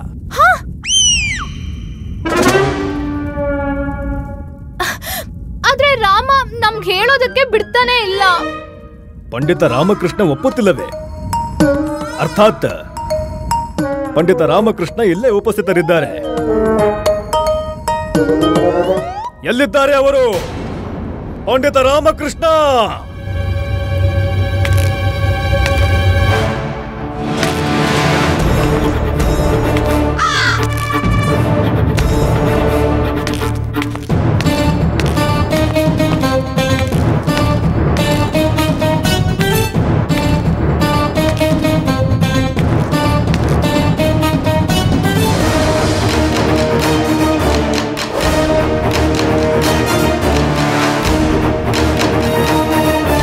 ಪ್ರಣಾಮ. ಸರಿ ಸರಿ, ನೀವು ನಮಗೆ ಇದನ್ನು ಹೇಳಿ, ನೀವು ಆಹಾರ ಕಳ್ಳತನವಾಗಿದ್ದನ್ನು ನೋಡಿದ್ದೀರಾ? ನೀವು ಆ ಕಳ್ಳನನ್ನ ನೋಡಿದ್ರಾ? ಈ ತಲೆಯನ್ನು ಅಲ್ಲಾಡಿಸುತ್ತಾ ಎಂಥ ವಿಚಿತ್ರ ಭಂಗಿಯನ್ನು ನಿರ್ಮಾಣ ಮಾಡುತ್ತಿದ್ದೀರಾ? ಬಾಯ್ ಬಿಡಿ, ಸ್ಪಷ್ಟಪಡಿಸಿ. ಹೇಳೋಕ್ಕಾಗಲ್ಲ. ಯಾಕೆ ಹೇಳೋಕ್ಕಾಗಲ್ಲ? ಯಾಕೆ ಅಂದ್ರೆ ನಾನ್ ಕಳ್ಳನ್ ನೋಡೇ ಇಲ್ವಲ್ಲ. ಹಾಗಾದ್ರೆ ಯಾರು ನೋಡಿದ್ದಾರೆ? ಗುಂಡಪ್ಪನೇ ಕಳ್ಳನನ್ನ ನೋಡಿದ್ದಾನೆ. ಗುಂಡಪ್ಪನೇ?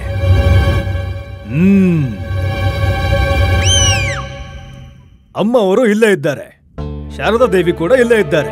ಹಾಗೆ ಪಂಡಿತ ರಾಮಕೃಷ್ಣರು ಕೂಡ ಇಲ್ಲೇ ಉಪಸ್ಥಿತರಿದ್ದ ಮೇಲೆ ಗುಂಡಪ್ಪ ಎಲ್ಲಿ ಹೋಗೋಕ್ ಸಾಧ್ಯ? ಗುಂಡಪ್ಪ!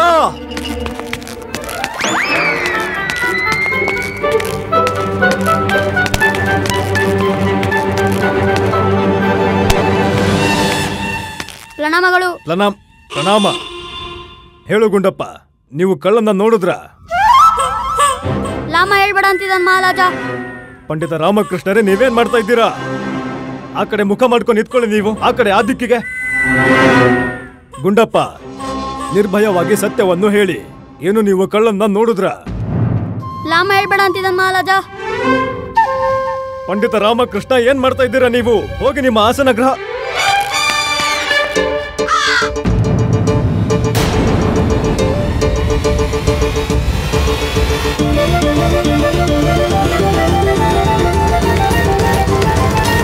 ನಾವು ಏನ್ ಕೇಳ್ತಿದ್ದೀವಿ?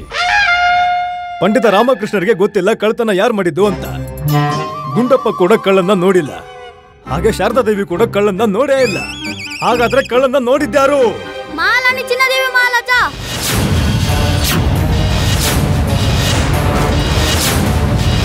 ಮಹಾರಾಣಿಯನ್ನ ಈ ಪ್ರಕರಣಕ್ಕೆ ಎಳೆಯೋದು ಸಾಹಸ ಮಾಡ್ತಿದ್ದಾನೆ ಉತ್ತಂಡ ಬಾಲಕ. ನಿನಗಿಂತದ್ದು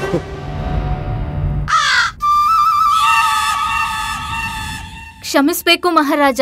ಆದ್ರೆ ನೀವು ಒಂದ್ಸಲ ಮಹಾರಾಣಿ ಅವರನ್ನ ಕರೆದು ಸತ್ಯ ತಿಳ್ಕೊಂಡ್ರೆ ಎಲ್ಲವೂ ಸ್ಪಷ್ಟವಾಗುತ್ತೆ. ಮಹಾಮಂತ್ರಿಗಳೇ,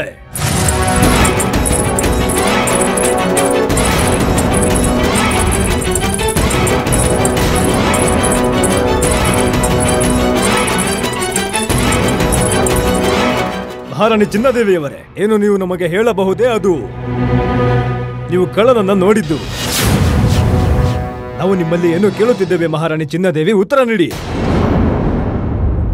ಮಹಾರಾಣಿ ಚಿನ್ನದೇವಿ, ನೀವಿಂದು ಪ್ರಾತಃ ಕಾಲ ಎಲ್ಲಿಗೆ ಹೋಗಿದ್ದೀರಿ ಮತ್ತು ಯಾವ ಕಾರಣಕ್ಕೆ?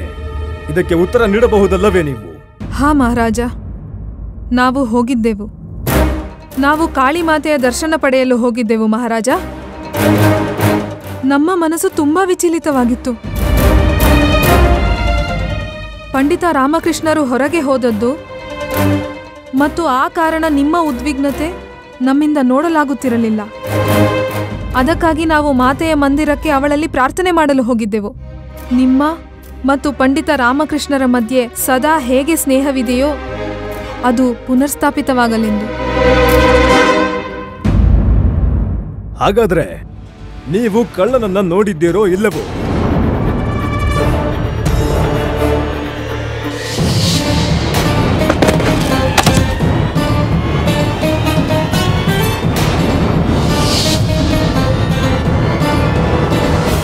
ಇಲ್ಲ ಮಹಾರಾಜ, ನಾವು ಯಾರನ್ನು ನೋಡಲಿಲ್ಲ.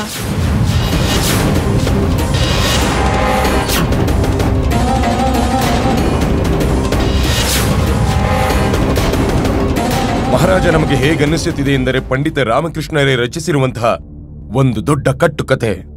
ನಿನ್ನೆ ನಿಮ್ಮನ್ನು ಅಪಮಾನ ಮಾಡಿ ದರ್ಬಾರಿನಿಂದ ಪ್ರಸ್ಥಾನಿಸಿದರು. ಅವರ ಸ್ಥಾನ ರಿಕ್ತಗೊಳಿಸಿದ್ದಲ್ಲದೆ ಇಂದು ಇವರ ಪರಿವಾರದ ಮಹಿಳೆಯರು ಮಹಾರಾಣಿಯ ಅಪಮಾನ ಮಾಡೋ ಇಚ್ಛೆಯಿಂದ ಇಲ್ಲಿ ಉಪಸ್ಥಿತರಿದ್ದಾರೆ. ಮಹಾರಾಜ್ ಪಂಡಿತ ರಾಮಕೃಷ್ಣ ಒಂದು ನವೀನ ಪ್ರಪಂಚ ರಚಿಸೋ ಪ್ರಯತ್ನ ಮಾಡ್ತಿದ್ದಾರೆ. ತಾವು ಕಳೆದುಕೊಂಡಿರುವ ಪದವಿಯನ್ನ ಪಡೆದುಕೊಳ್ಳಲು ಪ್ರಯತ್ನ ಪಡ್ತಿದ್ದಾರೆ. ಹೌದು. ಯಾವ ತರ ಮನುಷ್ಯ ಇವರು? ಇಷ್ಟು ಹೀನ ಸ್ಥಿತಿಗಿಳಿಬಾರದು. ಇಲ್ಲ ಮಹಾರಾಜ, ಗುಂಡಪ್ಪ ಅಸತ್ಯ ಹೇಳ್ತಿಲ್ಲ. ಅವನ್ಗೆ ಅಸತ್ಯ ಹೇಳೋಕ್ ಬರೋದೇ ಇಲ್ಲ. ಹಾಗಾದ್ರೆ ನಿಮ್ಮ ಮಾತಿನ ತಾತ್ಪರ್ಯವೇನು ಶಾರದಾದೇವಿ? ಮಹಾರಾಣಿ ಚಿನ್ನಾದೇವಿಯವರು ಅಸತ್ಯ ಹೇಳುತ್ತಿದ್ದಾರೆಯೇ? ಇಲ್ಲ ಇಲ್ಲ ಮಹಾರಾಜ, ಕ್ಷಮಿಸ್ಬೇಕು. ಅದು ನಮ್ಮ ಮನೆಯಲ್ಲಿ ಕಳ್ತನವಾಗಿತ್ತು. ನಾವು ಕೇವಲ ನಿಮ್ಮಲ್ಲಿ ನ್ಯಾಯ ಕೇಳೋಕ್ ಬಂದಿದೀವಿ. ನ್ಯಾಯ? ಮಹಾರಾಣಿ ಮೇಲೆ ಅಸತ್ಯದ ಆರೋಪ ಹೊರಿಸಿ ನಿಮ್ಗೆ ನ್ಯಾಯ ಬೇಕೆ? ನಿಮ್ 3 ಜನಕ್ಕೂ ಹೇಳ್ತಿದ್ದೀನಿ, ನನ್ ಮೇಲೆ ಆಣೆ, ನೀವೇನ್ ಮಾತಾಡಬಾರ್ದು, ಮಾತಾಡ್ಕೂಡ್ದು. ಮಹಾರಾಜ ಕ್ಷಮಿಸ್ಬೇಕು, ಯಾವುದೇ ಕಳ್ತನ ಆಗಿಲ್ಲ. ನಾನೇ ಆ ಹಾರನ ತಿಜೋರಿಯಿಂದ ತೆಗೆದು ಸ್ವರ್ಣಕಾರನಿಗೆ ಅದನ್ನ ಸ್ವಚ್ಛ ಮಾಡೋದಕ್ಕೆ ನೀಡಿದ್ದೆ. ಶಾರದಾಳಿಗೆ ಇದು ಭ್ರಮೆಯಾಗಿದೆ, ಆ ಹಾರನ ಯಾರೋ ಕದ್ದಿದ್ದಾರೆ ಅಂತ. ನಿಮ್ಮ ಮತ್ತು ಈ ದರ್ಬಾರಿನ ಅಮೂಲ್ಯ ಸಮಯ ನಷ್ಟ ಮಾಡಿದ್ದಕ್ಕೆ ನಾನು ಕ್ಷಮೆ ಕೇಳ್ತೇನೆ. ಕ್ಷಮಿಸ್ಬೇಕು. ಎಂತಹ ಉಪಹಾಸ್ಯ ನಡೀತಿದೆ ಇಲ್ಲಿ. ಇದೇನು? ಮಹಾರಾಜ ಒಬ್ಬರು ಹೇಳ್ತಾರೆ ಕಳ್ತನವಾಗಿದೆ ಅಂತ, ಇನ್ನೊಬ್ರು ಹೇಳ್ತಾರೆ ಕಳ್ತನವಾಗಿಲ್ಲ ಅಂತ. ಇದು ದರ್ಬಾರಿಗೆ ಅವಮಾನವಲ್ಲದೆ ಈಶ್ವರ ಸಮಾನ ಮಹಾರಾಜ ಮತ್ತು ಮಹಾರಾಣಿಗೆ ಅಗೌರವ. ಮಹಾರಾಜ ಕ್ಷಮಿಸಬೇಕು. ದೋಷ ನಿಮ್ಮಲ್ಲೂ ಇದೆ. ನೀವು ಪಂಡಿತ ರಾಮಕೃಷ್ಣ ಮತ್ತವನ ಪರಿವಾರದವರಿಗೆ ಸ್ವಲ್ಪ ಅಧಿಕವೇ ಸಲಿಗೆ ನೀಡಿದ್ದೀರಿ. ಪಂಡಿತ ರಾಮಕೃಷ್ಣರಿಗೆ ಈ ಉದ್ದಂಡತನಕ್ಕೆ ದಂಡನೆ ಸಿಗಲೇಬೇಕು. ಇವರನ್ನು ದರ್ಬಾರಿನಿಂದಲ್ಲ, ಇವರನ್ನು ವಿಜಯನಗರ ಸಾಮ್ರಾಜ್ಯದಿಂದಲೇ ಹೊರಗೆ ಹಾಕಬೇಕು.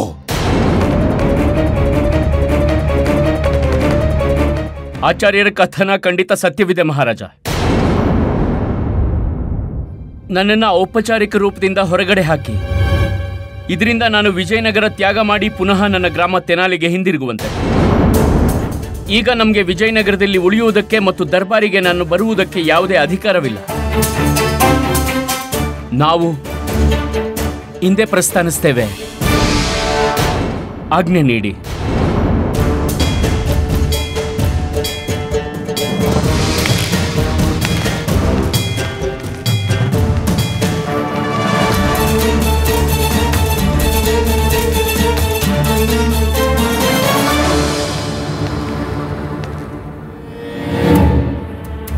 ಗುರುಜಿ, ಕೊನೆಗೂ ಉಪಯೋಗಿಸಿ ಬಿಟ್ರಲ್ಲ ನೀವು ನಿಮ್ಮ ಬ್ರಹ್ಮಾಸ್ತ್ರ. ಒಪ್ತೆ ಗುರುಜಿ ನಿಮ್ ಬುದ್ಧಿನ. ಇಂದು ನೀನು ನಿನ್ನ ಸ್ಥಾನ ಗ್ರಹಣ ಮಾಡ್ಲಿಲ್ಲ ರಾಮ, ಆದ್ರೀಗ ನೀನೇ ಹೋಗ್ತಿದ್ಯಾ. ಇನ್ಮೇಲೆ ಈ ಪದವಿ ನನ್ನದಾಗುತ್ತೆ. ಇನ್ನು ಯಾರಿಂದಲೂ ತಡೆಯಲಾಗದು ನನ್ನನ್ನ.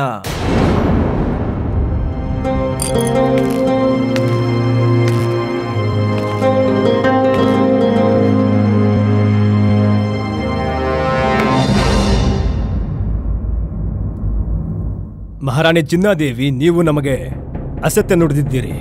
ಏಕೆ? ನೀವು ದರ್ಬಾರಿನಲ್ಲಿ ಎಲ್ಲರ ಸಮಕ್ಷ ಹೇಳಿದಿರಿ ನೀವು ಆ ಕಳ್ಳನನ್ನು ನೋಡೇ ಇಲ್ಲವೆಂದು.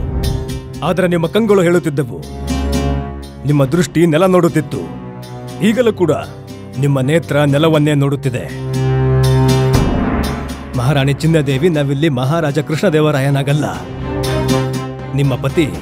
ನಿಮ್ಮ ಪತಿ ಕೃಷ್ಣದೇವರಾಗಿ ಉಪಸ್ಥಿತರಿದ್ದೇವೆ. ಹೇಳಿ ಹೇಳಿ ಸತ್ಯವೇನೆಂದು. ನೀವು ಯಾರನ್ನು ರಕ್ಷಣೆ ಮಾಡೋ ಪ್ರಯತ್ನ ಮಾಡುತ್ತಿದ್ದೀರಿ? ನಾವು ತಿಳಿಯ ಬಯಸುತ್ತೇವೆ. ನಿಮ್ಮನ್ನು ಸ್ವಾಮಿ. ನಮ್ಮನ್ನೇ? ನಿಮ್ಮ ತಾತ್ಪರ್ಯವೇನು? ನಿಮಗೆ ಸಂಪೂರ್ಣ ಪ್ರಕರಣ ಅಸ್ಪಷ್ಟವಾಗಿ ಕಾಣುತ್ತಿದೆ ಸ್ವಾಮಿ. ನಿಮಗೆ ಪೂರ್ಣ ಸತ್ಯ ತಿಳಿಯಲಾಗುತ್ತಿಲ್ಲ. ಅರ್ಥಾತ್ ನಮಗೆ ಪ್ರಸನ್ನತೆ ಇದೆ. ಒಬ್ಬ ಪತಿಯ ರೂಪದಲ್ಲಿ ನೀವು ನನ್ನ ನೇತ್ರದಲ್ಲಿದ್ದ ನೋವನ್ನು ತಿಳಿದುಕೊಂಡಿರು. ಆದರೆ ಒಬ್ಬ ರಾಜನಾಗಿ ನೀವು ನಿಮ್ಮ ರಾಜ್ಯದಲ್ಲಿ ಏನು ಅನಾಚಾರವಾಗುತ್ತಿದೆಯೋ ಅದನ್ನು ನೀವೇಕೆ ನೋಡಲಾಗುತ್ತಿಲ್ಲ?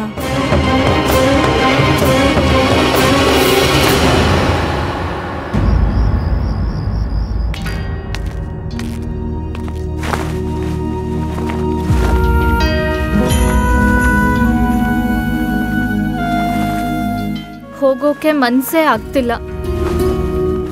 ಮನ್ಸಿಲ್ಲೇ ಇದೆ. ಪರವಾಗಿಲ್ಲ ಅಮ್ಮ, ಮೊದಲು ನಾವು ತೆನಾಲಿ ಗ್ರಾಮದಲ್ಲೇ ಇದ್ದದ್ದು, ಪುನಃ ಮನ್ಸಾಗುತ್ತೆ.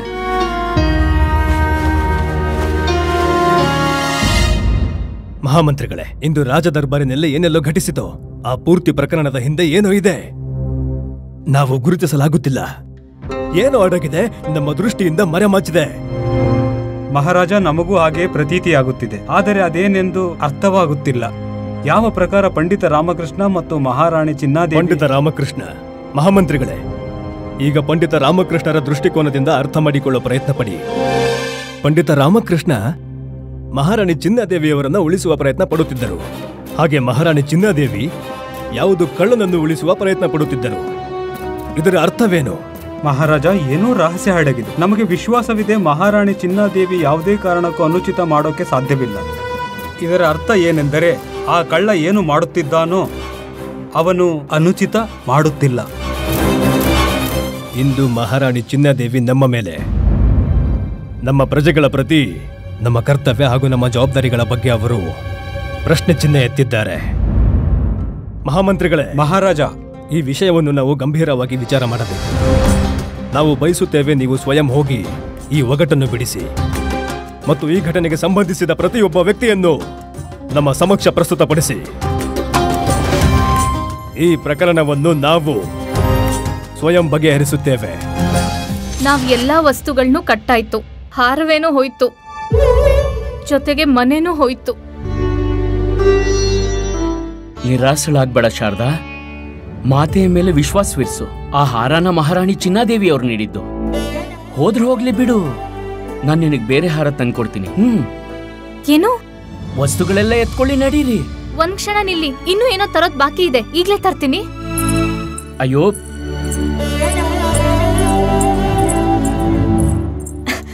ಇದು ಉಳ್ದಿತ್ತು, ಅವಶ್ಯವಿದೆ. ಒಂದ್ ಕ್ಷಣ ಇರಿ, ಮತ್ತೊಂದು ವಸ್ತುನ ನಾವು ಮರ್ತಿದೀವಿ. ಒಂದ್ ಕೆಲಸ ಮಾಡು, ಪೂರ್ತಿ ಮನೆನೇ ಕಟ್ಕೊಂಡು ಜೊತೆಲಿ ತಗೊಂಡು ಬಾ. ಈಗೇನು ಮಾಡಬೇಕೆಂದರೆ ಪಂಡಿತ ರಾಮಕೃಷ್ಣ ವಿಜಯನಗರ ರಾಜ್ಯವನ್ನ ಪ್ರಸ್ಥಾನಿಸುವ ಮೊದಲು ನಾವು ಈ ಸಮಸ್ಯೆಗೆ ಪರಿಹಾರ ಮಹಾರಾಜರ ಸಮಕ್ಷ ತರಲೇಬೇಕು. ನೀವು ಅಲ್ಲಿ ನೋಡಿ, ನೀವು ಇಲ್ಲಿ ನೋಡಿ. ಇಲ್ಲಿ ಕದ್ದ ವಸ್ತುಗಳು ಯಾರ ಬಳಿ ಸಿಗುತ್ತೆ? ಕ್ಷಮಿಸಿ, ನಮಗಂತೂ ಗೊತ್ತಿಲ್ಲ. ಇಲ್ಲಿ ಕದ್ದ ವಸ್ತುಗಳನ್ನು ಯಾರು ಖರೀದಿ ಮಾಡ್ತಾರೆ? ಕ್ಷಮಿಸಿ, ನಮಗಂತೂ ಗೊತ್ತಿಲ್ಲ. ಪ್ರಣಾಮಗಳು ಮಂತ್ರಿವರ್ಯ. ಕಳ್ಳತನವಾದ ಆಭರಣಗಳನ್ನ ಖರೀದಿಸಿ ಮಾರಾಟ ಮಾಡೋಂಥ ವ್ಯಕ್ತಿಗಳೇನಾದ್ರೂ ನಿಮಗೆ ಗೊತ್ತಾ? ಕ್ಷಮಿಸಿ, ನಮಗಂತೂ ಇದ್ರ ಬಗ್ಗೆ ಗೊತ್ತಿಲ್ಲ.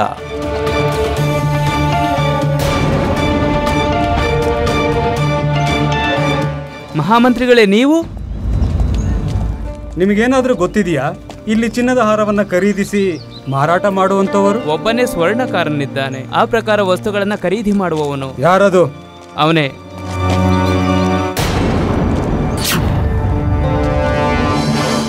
ಮಹಾಮಂತ್ರಿಗಳೇ, ನೀವು? ಮಹಾರಾಜ, ಇವರು ಸಿದ್ದಂ ಶೆಟ್ಟಿ ಎಂದು ನಮ್ಮ ವಿಜಯನಗರದ ಒಬ್ಬ ಸ್ವರ್ಣಕಾರ.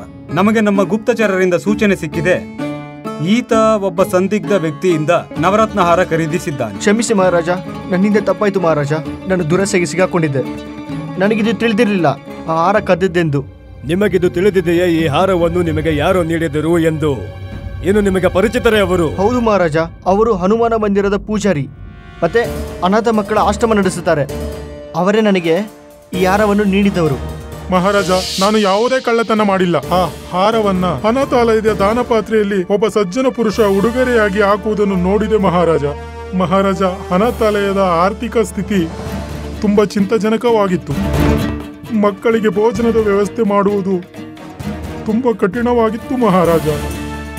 ನಾನು ಆ ಹಾರವನ್ನು ಮಾರಿ ಮಕ್ಕಳಿಗೆ ಭೋಜನದ ವ್ಯವಸ್ಥೆ ಮಾಡಿದೆ ಮಹಾರಾಜ. ಏನು ನೀವು ಆ ಕಳ್ಳನನ್ನು ನೋಡಿದ್ದೀರೆಯೇ? ಅರ್ಥಾತ್ ಆ ವ್ಯಕ್ತಿ ನವರತ್ನ ಹಾರವನ್ನು ದಾನದ ಪಾತ್ರೆಯಲ್ಲಿ ಹಾಕಿದವನು? ಹೌದು ಮಹಾರಾಜ.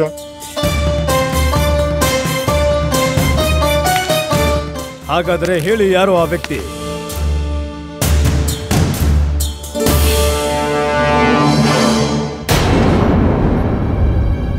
ಮಹಾಮಂತ್ರಿಗಳೇ, ಮಹಾರಾಜ, ದರ್ಬಾರನ್ನು ಆಯೋಜನೆಗೊಳಿಸಿ.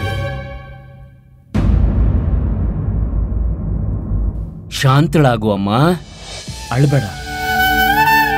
ಅಯ್ಯೋ, ಇದಂತೂ ಪ್ರಸನ್ನಗೊಳ್ಳುವಂತ ಪ್ರಸಂಗ. ಇಷ್ಟು ವರ್ಷಗಳ ನಂತರ ನಮಗೆ ನಮ್ಮ ಗ್ರಾಮ ತೆನಾಲಿಗೆ ಹೋಗೋ ಅವಕಾಶ ಸಿಕ್ಕಿದೆ.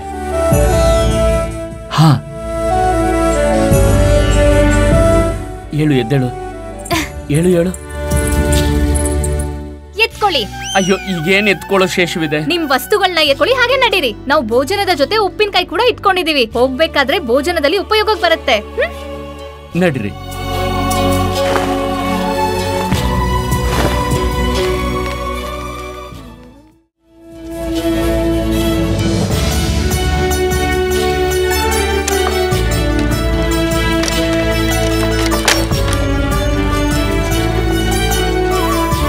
ಅಮ್ಮ, ನಡೀರಿ.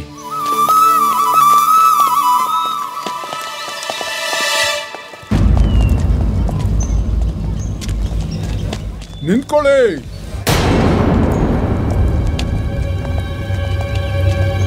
ನೀವ್ ಈ ತರ ಎಲ್ಲೂ ಹೋಗಾಗಿಲ್ಲ. ಯಾಕೆ ಹೋಗಕ್ಕಾಗಲ್ಲ? ಮಹಾರಾಜರು ಆದೇಶ ನೀಡಿದ್ದಾರೆ, ನೀವೆಲ್ಲರೂ ದರ್ಬಾರಿನಲ್ಲಿ ಉಪಸ್ಥಿತರಾಗಲು. ಪಂಡಿತ ರಾಮಕೃಷ್ಣ, ನೀವು ನಿಮ್ಮೊಂದಿಗೆ ಆ ನವರತ್ನ ಹಾರವನ್ನು ತೆಗೆದುಕೊಂಡು ಬನ್ನಿ. ಅದೇ ನೀವು ಪಣಕ್ಕಿಟ್ಟಿದ್ರಲ್ಲ ಕಳ್ತನವಾಗಿಲ್ಲವೆಂದು, ನಿಮ್ಮ ಬಳಿಯೇ ಇದೆ ಎಂದು ಮಹಾರಾಜರ ಆದೇಶವಿದು. ನೀನ್ ಮತ್ತೆ ಸಿಕ್ಕಾಕೊಂಡೆ ರಾಮ. ಈಗ ಹಾರ ಎಲ್ಲಿಂದ ತರ್ತ್ಯಾ? ಇದೇನ್ ಗುರುಜಿ ಕರ್ಮ.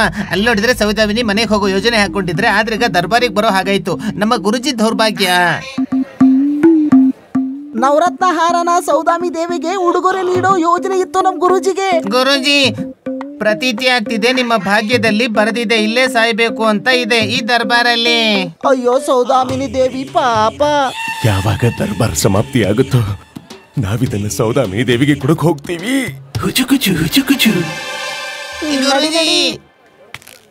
ಮಂತ್ರಿ ಮಹೋದಯ, ಆಕಸ್ಮಿಕವಾಗಿ ಮಹಾರಾಜರು ದರ್ಬಾರನ್ನು ಕರೆಯಲು ಕಾರಣವೇನು? ತಾಳ್ಮೆ ಇರಲಿ, ಎಲ್ಲವೂ ಸ್ಪಷ್ಟವಾಗುತ್ತದೆ. ಮೊದಲು ಪಂಡಿತ ರಾಮಕೃಷ್ಣ ದರ್ಬಾರಿಗೆ ಬರ್ಲಿ ಇರಿ. ಪಂಡಿತ ರಾಮಕೃಷ್ಣ ಉಪಸ್ಥಿತರಾಗ್ತಾರ? ನಮ್ಗೆ ಅರ್ಥ ಆಗ್ತಿಲ್ಲ. ಗುರುಜಿ, ನೀವು ಚಿಂತೆ ಮಾಡಬೇಡಿ. ಪಂಡಿತ್ ರಾಮಕೃಷ್ಣ ಯಾವಾಗ್ಲೂ ಊರ್ ಬಿಟ್ಟಾಯ್ತು. ಈಗ ಅವ್ರ ಪರಿವಾರದ ಸಮೇತ ಅವ್ರೂರು ತೆನಾಲಿ ಸೇರಿರ್ಬೋದು. ನಿಜವಾಗ್ಲೂ?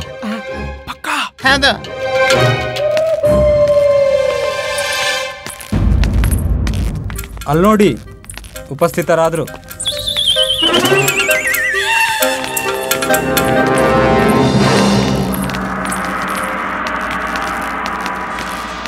ಮಹಾರಾಜ ಕೃಷ್ಣದೇವರಾಯರಿಗೆ, ಮಹಾರಾಜ ಕೃಷ್ಣದೇವರಾಯರಿಗೆ, ಮಹಾರಾಜ ಕೃಷ್ಣದೇವರಾಯರಿಗೆ, ಮಹಾರಾಜ ಕೃಷ್ಣದೇವರಾಯರಿಗೆ, ಮಹಾರಾಜ ಕೃಷ್ಣದೇವರಾಯರಿಗೆ.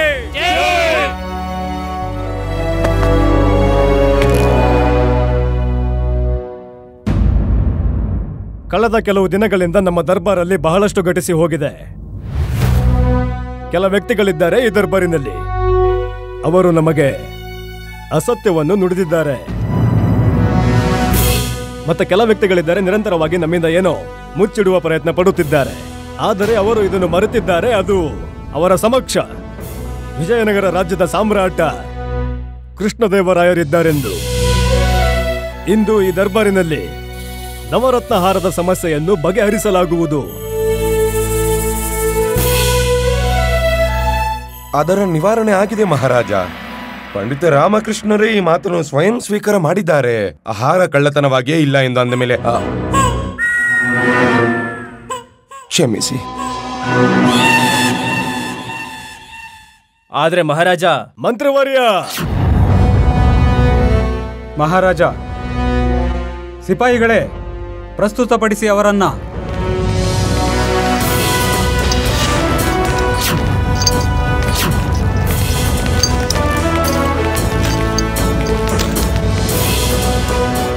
ಸ್ವಾಮಿನಾಥ, ನೀವು ದರ್ಬಾರಿಗೆ ಘಟನಾಕ್ರಮ ಹೇಳುವಿರಾ? ರಾಜ್ಯದ ಕಡೆಯಿಂದ ಎಷ್ಟು ರಾಶಿ ನಿಮಗೆ ಅನಾಥ ಮಕ್ಕಳ ಪಾಲನೆ ಪೋಷಣೆಗೆ ನೀಡಲಾಗುತ್ತಿತ್ತೋ ಅದು ಮಕ್ಕಳಿಗೇಕೆ ಸೇರುತ್ತಿಲ್ಲವೆಂದು? ನಮ್ಮನ್ನು ಕ್ಷಮಿಸಿಬಿಡಿ ಮಹಾರಾಜ, ನಮ್ಮನ್ನು ಕ್ಷಮಿಸಿಬಿಡಿ. ನಮ್ಮಿಂದ ಘೋರ ಅಪರಾಧವಾಗಿದೆ ಮಹಾರಾಜ.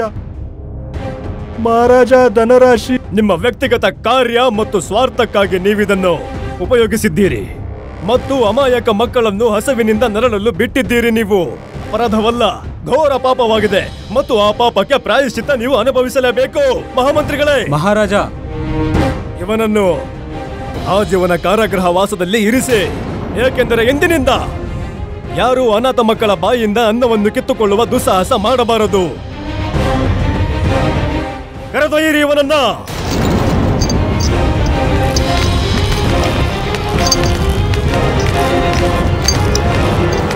ಆದ್ರೆ ಮಹಾರಾಜ, ಪ್ರಶ್ನೆ ಇನ್ನೂ ಹಾಗೇ ಇದೆ. ಪೂರ್ತಿ ಪ್ರಕರಣದಲ್ಲಿ ಪಂಡಿತ ರಾಮಕೃಷ್ಣರ ಮನೆಯಿಂದಾದ ಕಳ್ಳತನಕ್ಕೂ ಇದಕ್ಕೂ ಏನ್ ಸಂಬಂಧ ಇದೆ? ಮಹಾರಾಜ, ಹೇಳಿ ಗುರುವರ್ಯ, ಅವಶ್ಯ ಹೇಳಿ. ಹೇಳಿ ಗುರುವರ್ಯ. ಧನ್ಯವಾದ ಮಹಾರಾಜ. ನಾವೇನು ಹೇಳ್ತೀವಿ ಎಂದರೆ, ಈಗಾಗಲೇ ಪಂಡಿತ ರಾಮಕೃಷ್ಣ ತಮ್ಮ ತಪ್ಪನ್ನು ಸ್ವೀಕಾರ ಮಾಡಿದ್ದಾರೆ, ಏಕೆಂದರೆ ಹಾರ ಕಳ್ಳತನವಾಗಿಲ್ಲವೆಂದು. ಪಂಡಿತ ರಾಮಕೃಷ್ಣ, ನಿಮ್ಮ ಅನುಸಾರ ನಿಮ್ಮ ಮನೆಯಲ್ಲಿ ಕಳ್ಳತನವಾಗಿಯೇ ಇಲ್ಲ. ಅರ್ಥಾತ್ ಆ ಹಾರ, ಆ ನವರತ್ನ ಹಾರ ಈಗಲೂ ನಿಮ್ಮ ಬಳಿಯೇ ಇರಬೇಕು. ಅದು ಈ ಬಟ್ಟೆಗಳಲ್ಲೇ ಇರಬೇಕು. ಆ ಹಾರವನ್ನು ನಾವು ನೋಡಬಯಸುತ್ತೇವೆ ಪಂಡಿತ ರಾಮಕೃಷ್ಣ. ತೋರಿಸಿ ಆ ಹಾರ ನಮಗೆ. ಮಹಾರಾಜ, ಆ ಹಾರವಂತೂ ನನ್ನ ಬಳಿ ಇಲ್ಲ. ಅದು ಗುಂಡಪ್ಪನ ಬಳಿ ಇದೆ. ಏನೋ ಗುಂಡಪ್ಪ, ಆ ಹಾರವನ್ನು ಮನೆಯಲ್ಲೇ ಇಟ್ಟಿದ್ಯಲ್ವಾ? ಹೋಗ್ ತಗೊಂಡ್ ಬಾ, ಹೋಗು. ಮನೆಯಿಂದ ತಲ್ಲ, ಆದ್ಲೆ ಮನೇಲಿ ಪ್ರಾಪ್ತಿ ಆಗುತ್ತೆ. ಅದು ಕಳ್ತನವಾಗಿದೆಯಲ್ಲ, ಅದನ್ನ ಕಳ್ಳ ತಗೊಂಡದ. ಕಳ್ಳ ತೆಗೆದುಕೊಂಡಿದ್ದಾನೆ ಅದನ್ನ. ಅರ್ಥಾತ್ ಪಂಡಿತ ರಾಮಕೃಷ್ಣ, ನೀವು ನಮಗೆ ಈ ತೆರೆದ ದರ್ಬಾರಿನಲ್ಲಿ ಸುಳ್ಳು ಹೇಳುತ್ತಿದ್ದೀರಿ. ಹಾರವಂತೂ ಕಳ್ಳತನವಾಗಿದೆ. ಆಗಿದೆ? ಇಲ್ಲ, ಆಗಿಲ್ಲ. ಆಗಿದೆ ಮಹಾರಾಜ, ಇಲ್ಲ ಆಗಿಲ್ಲ. ಅದೇನಂದ್ರೆ ಆಗಿದೆ. ಇದೇನು ಅಪವ್ಯಯ ಪ್ರಲಾಪ ಮಾಡುತ್ತಿದ್ದೀರಿ ನೀವು ಪಂಡಿತ ರಾಮಕೃಷ್ಣ? ಸ್ಪಷ್ಟವಾಗಿ ಹೇಳಿ, ಕಳ್ಳತನವಾಗಿದೆಯೋ ಇಲ್ಲ ಇಲ್ಲವೋ? ಮಹಾರಾಜ, ಏನ್ ಹೇಳಿ, ಅದು ಅತ್ಯಂತ ಆಶ್ಚರ್ಯಕರ ಸಂಗತಿ ಇದು. ಪ್ರಸನ್ನತೆ ಆಯ್ತು ಪಂಡಿತ ರಾಮಕೃಷ್ಣ. ನೀವು ಈ ಪ್ರಕಾರ ತಡವರಿಸುತ್ತಿರೋದು ಭ್ರಮೆಗೊಳ್ಳುವುದನ್ನು ನೋಡುವುದಕ್ಕೆ. ಪಂಡಿತ ರಾಮಕೃಷ್ಣ, ಸತ್ಯವನ್ನು ಸ್ಥಾಪಿಸುವ ಸಮಯ ಬಂದಾಗಿದೆ. ಹೇಳಿ, ಹಾರದ ಕಳ್ಳತನ ಆಗಿತ್ತೋ ಇಲ್ಲವೋ? ಹಾ ಮಹಾರಾಜ, ಕಳ್ಳತನವಾಗಿದೆ. ಕಳ್ಳತನವಂತೂ ಆಗಿತ್ತು. ಮಹಾರಾಣಿ ಚಿನ್ನಾದೇವಿ, ಈಗ ನೀವು ನಮಗೆ ಹೇಳಿ, ಅದು ನೀವು ಕಳ್ಳನನ್ನು ನೋಡಿದ್ದೀರೋ ಇಲ್ಲವೋ?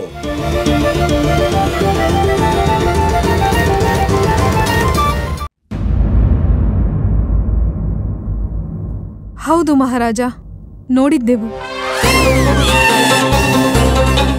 ಅದ್ಭುತ, ನೀವು ಕಳ್ಳನನ್ನು ನೋಡಿದ್ದೀರಾ? ಹೇಳಿ ಹಾಗಾದರೆ, ಹೇಳಿ ಈ ಸಭೆಗೆ ಕಳ್ಳ ಯಾರು ಎಂದು. ಅವನ ಹೆಸರು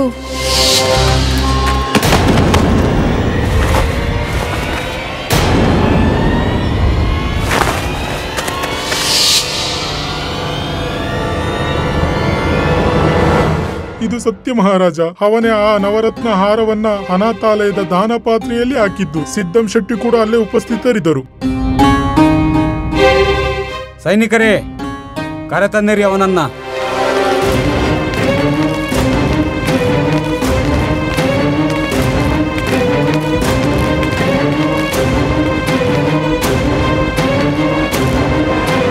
ಕಳ್ಳ ವಿಶ್ವನಾಥನೇ.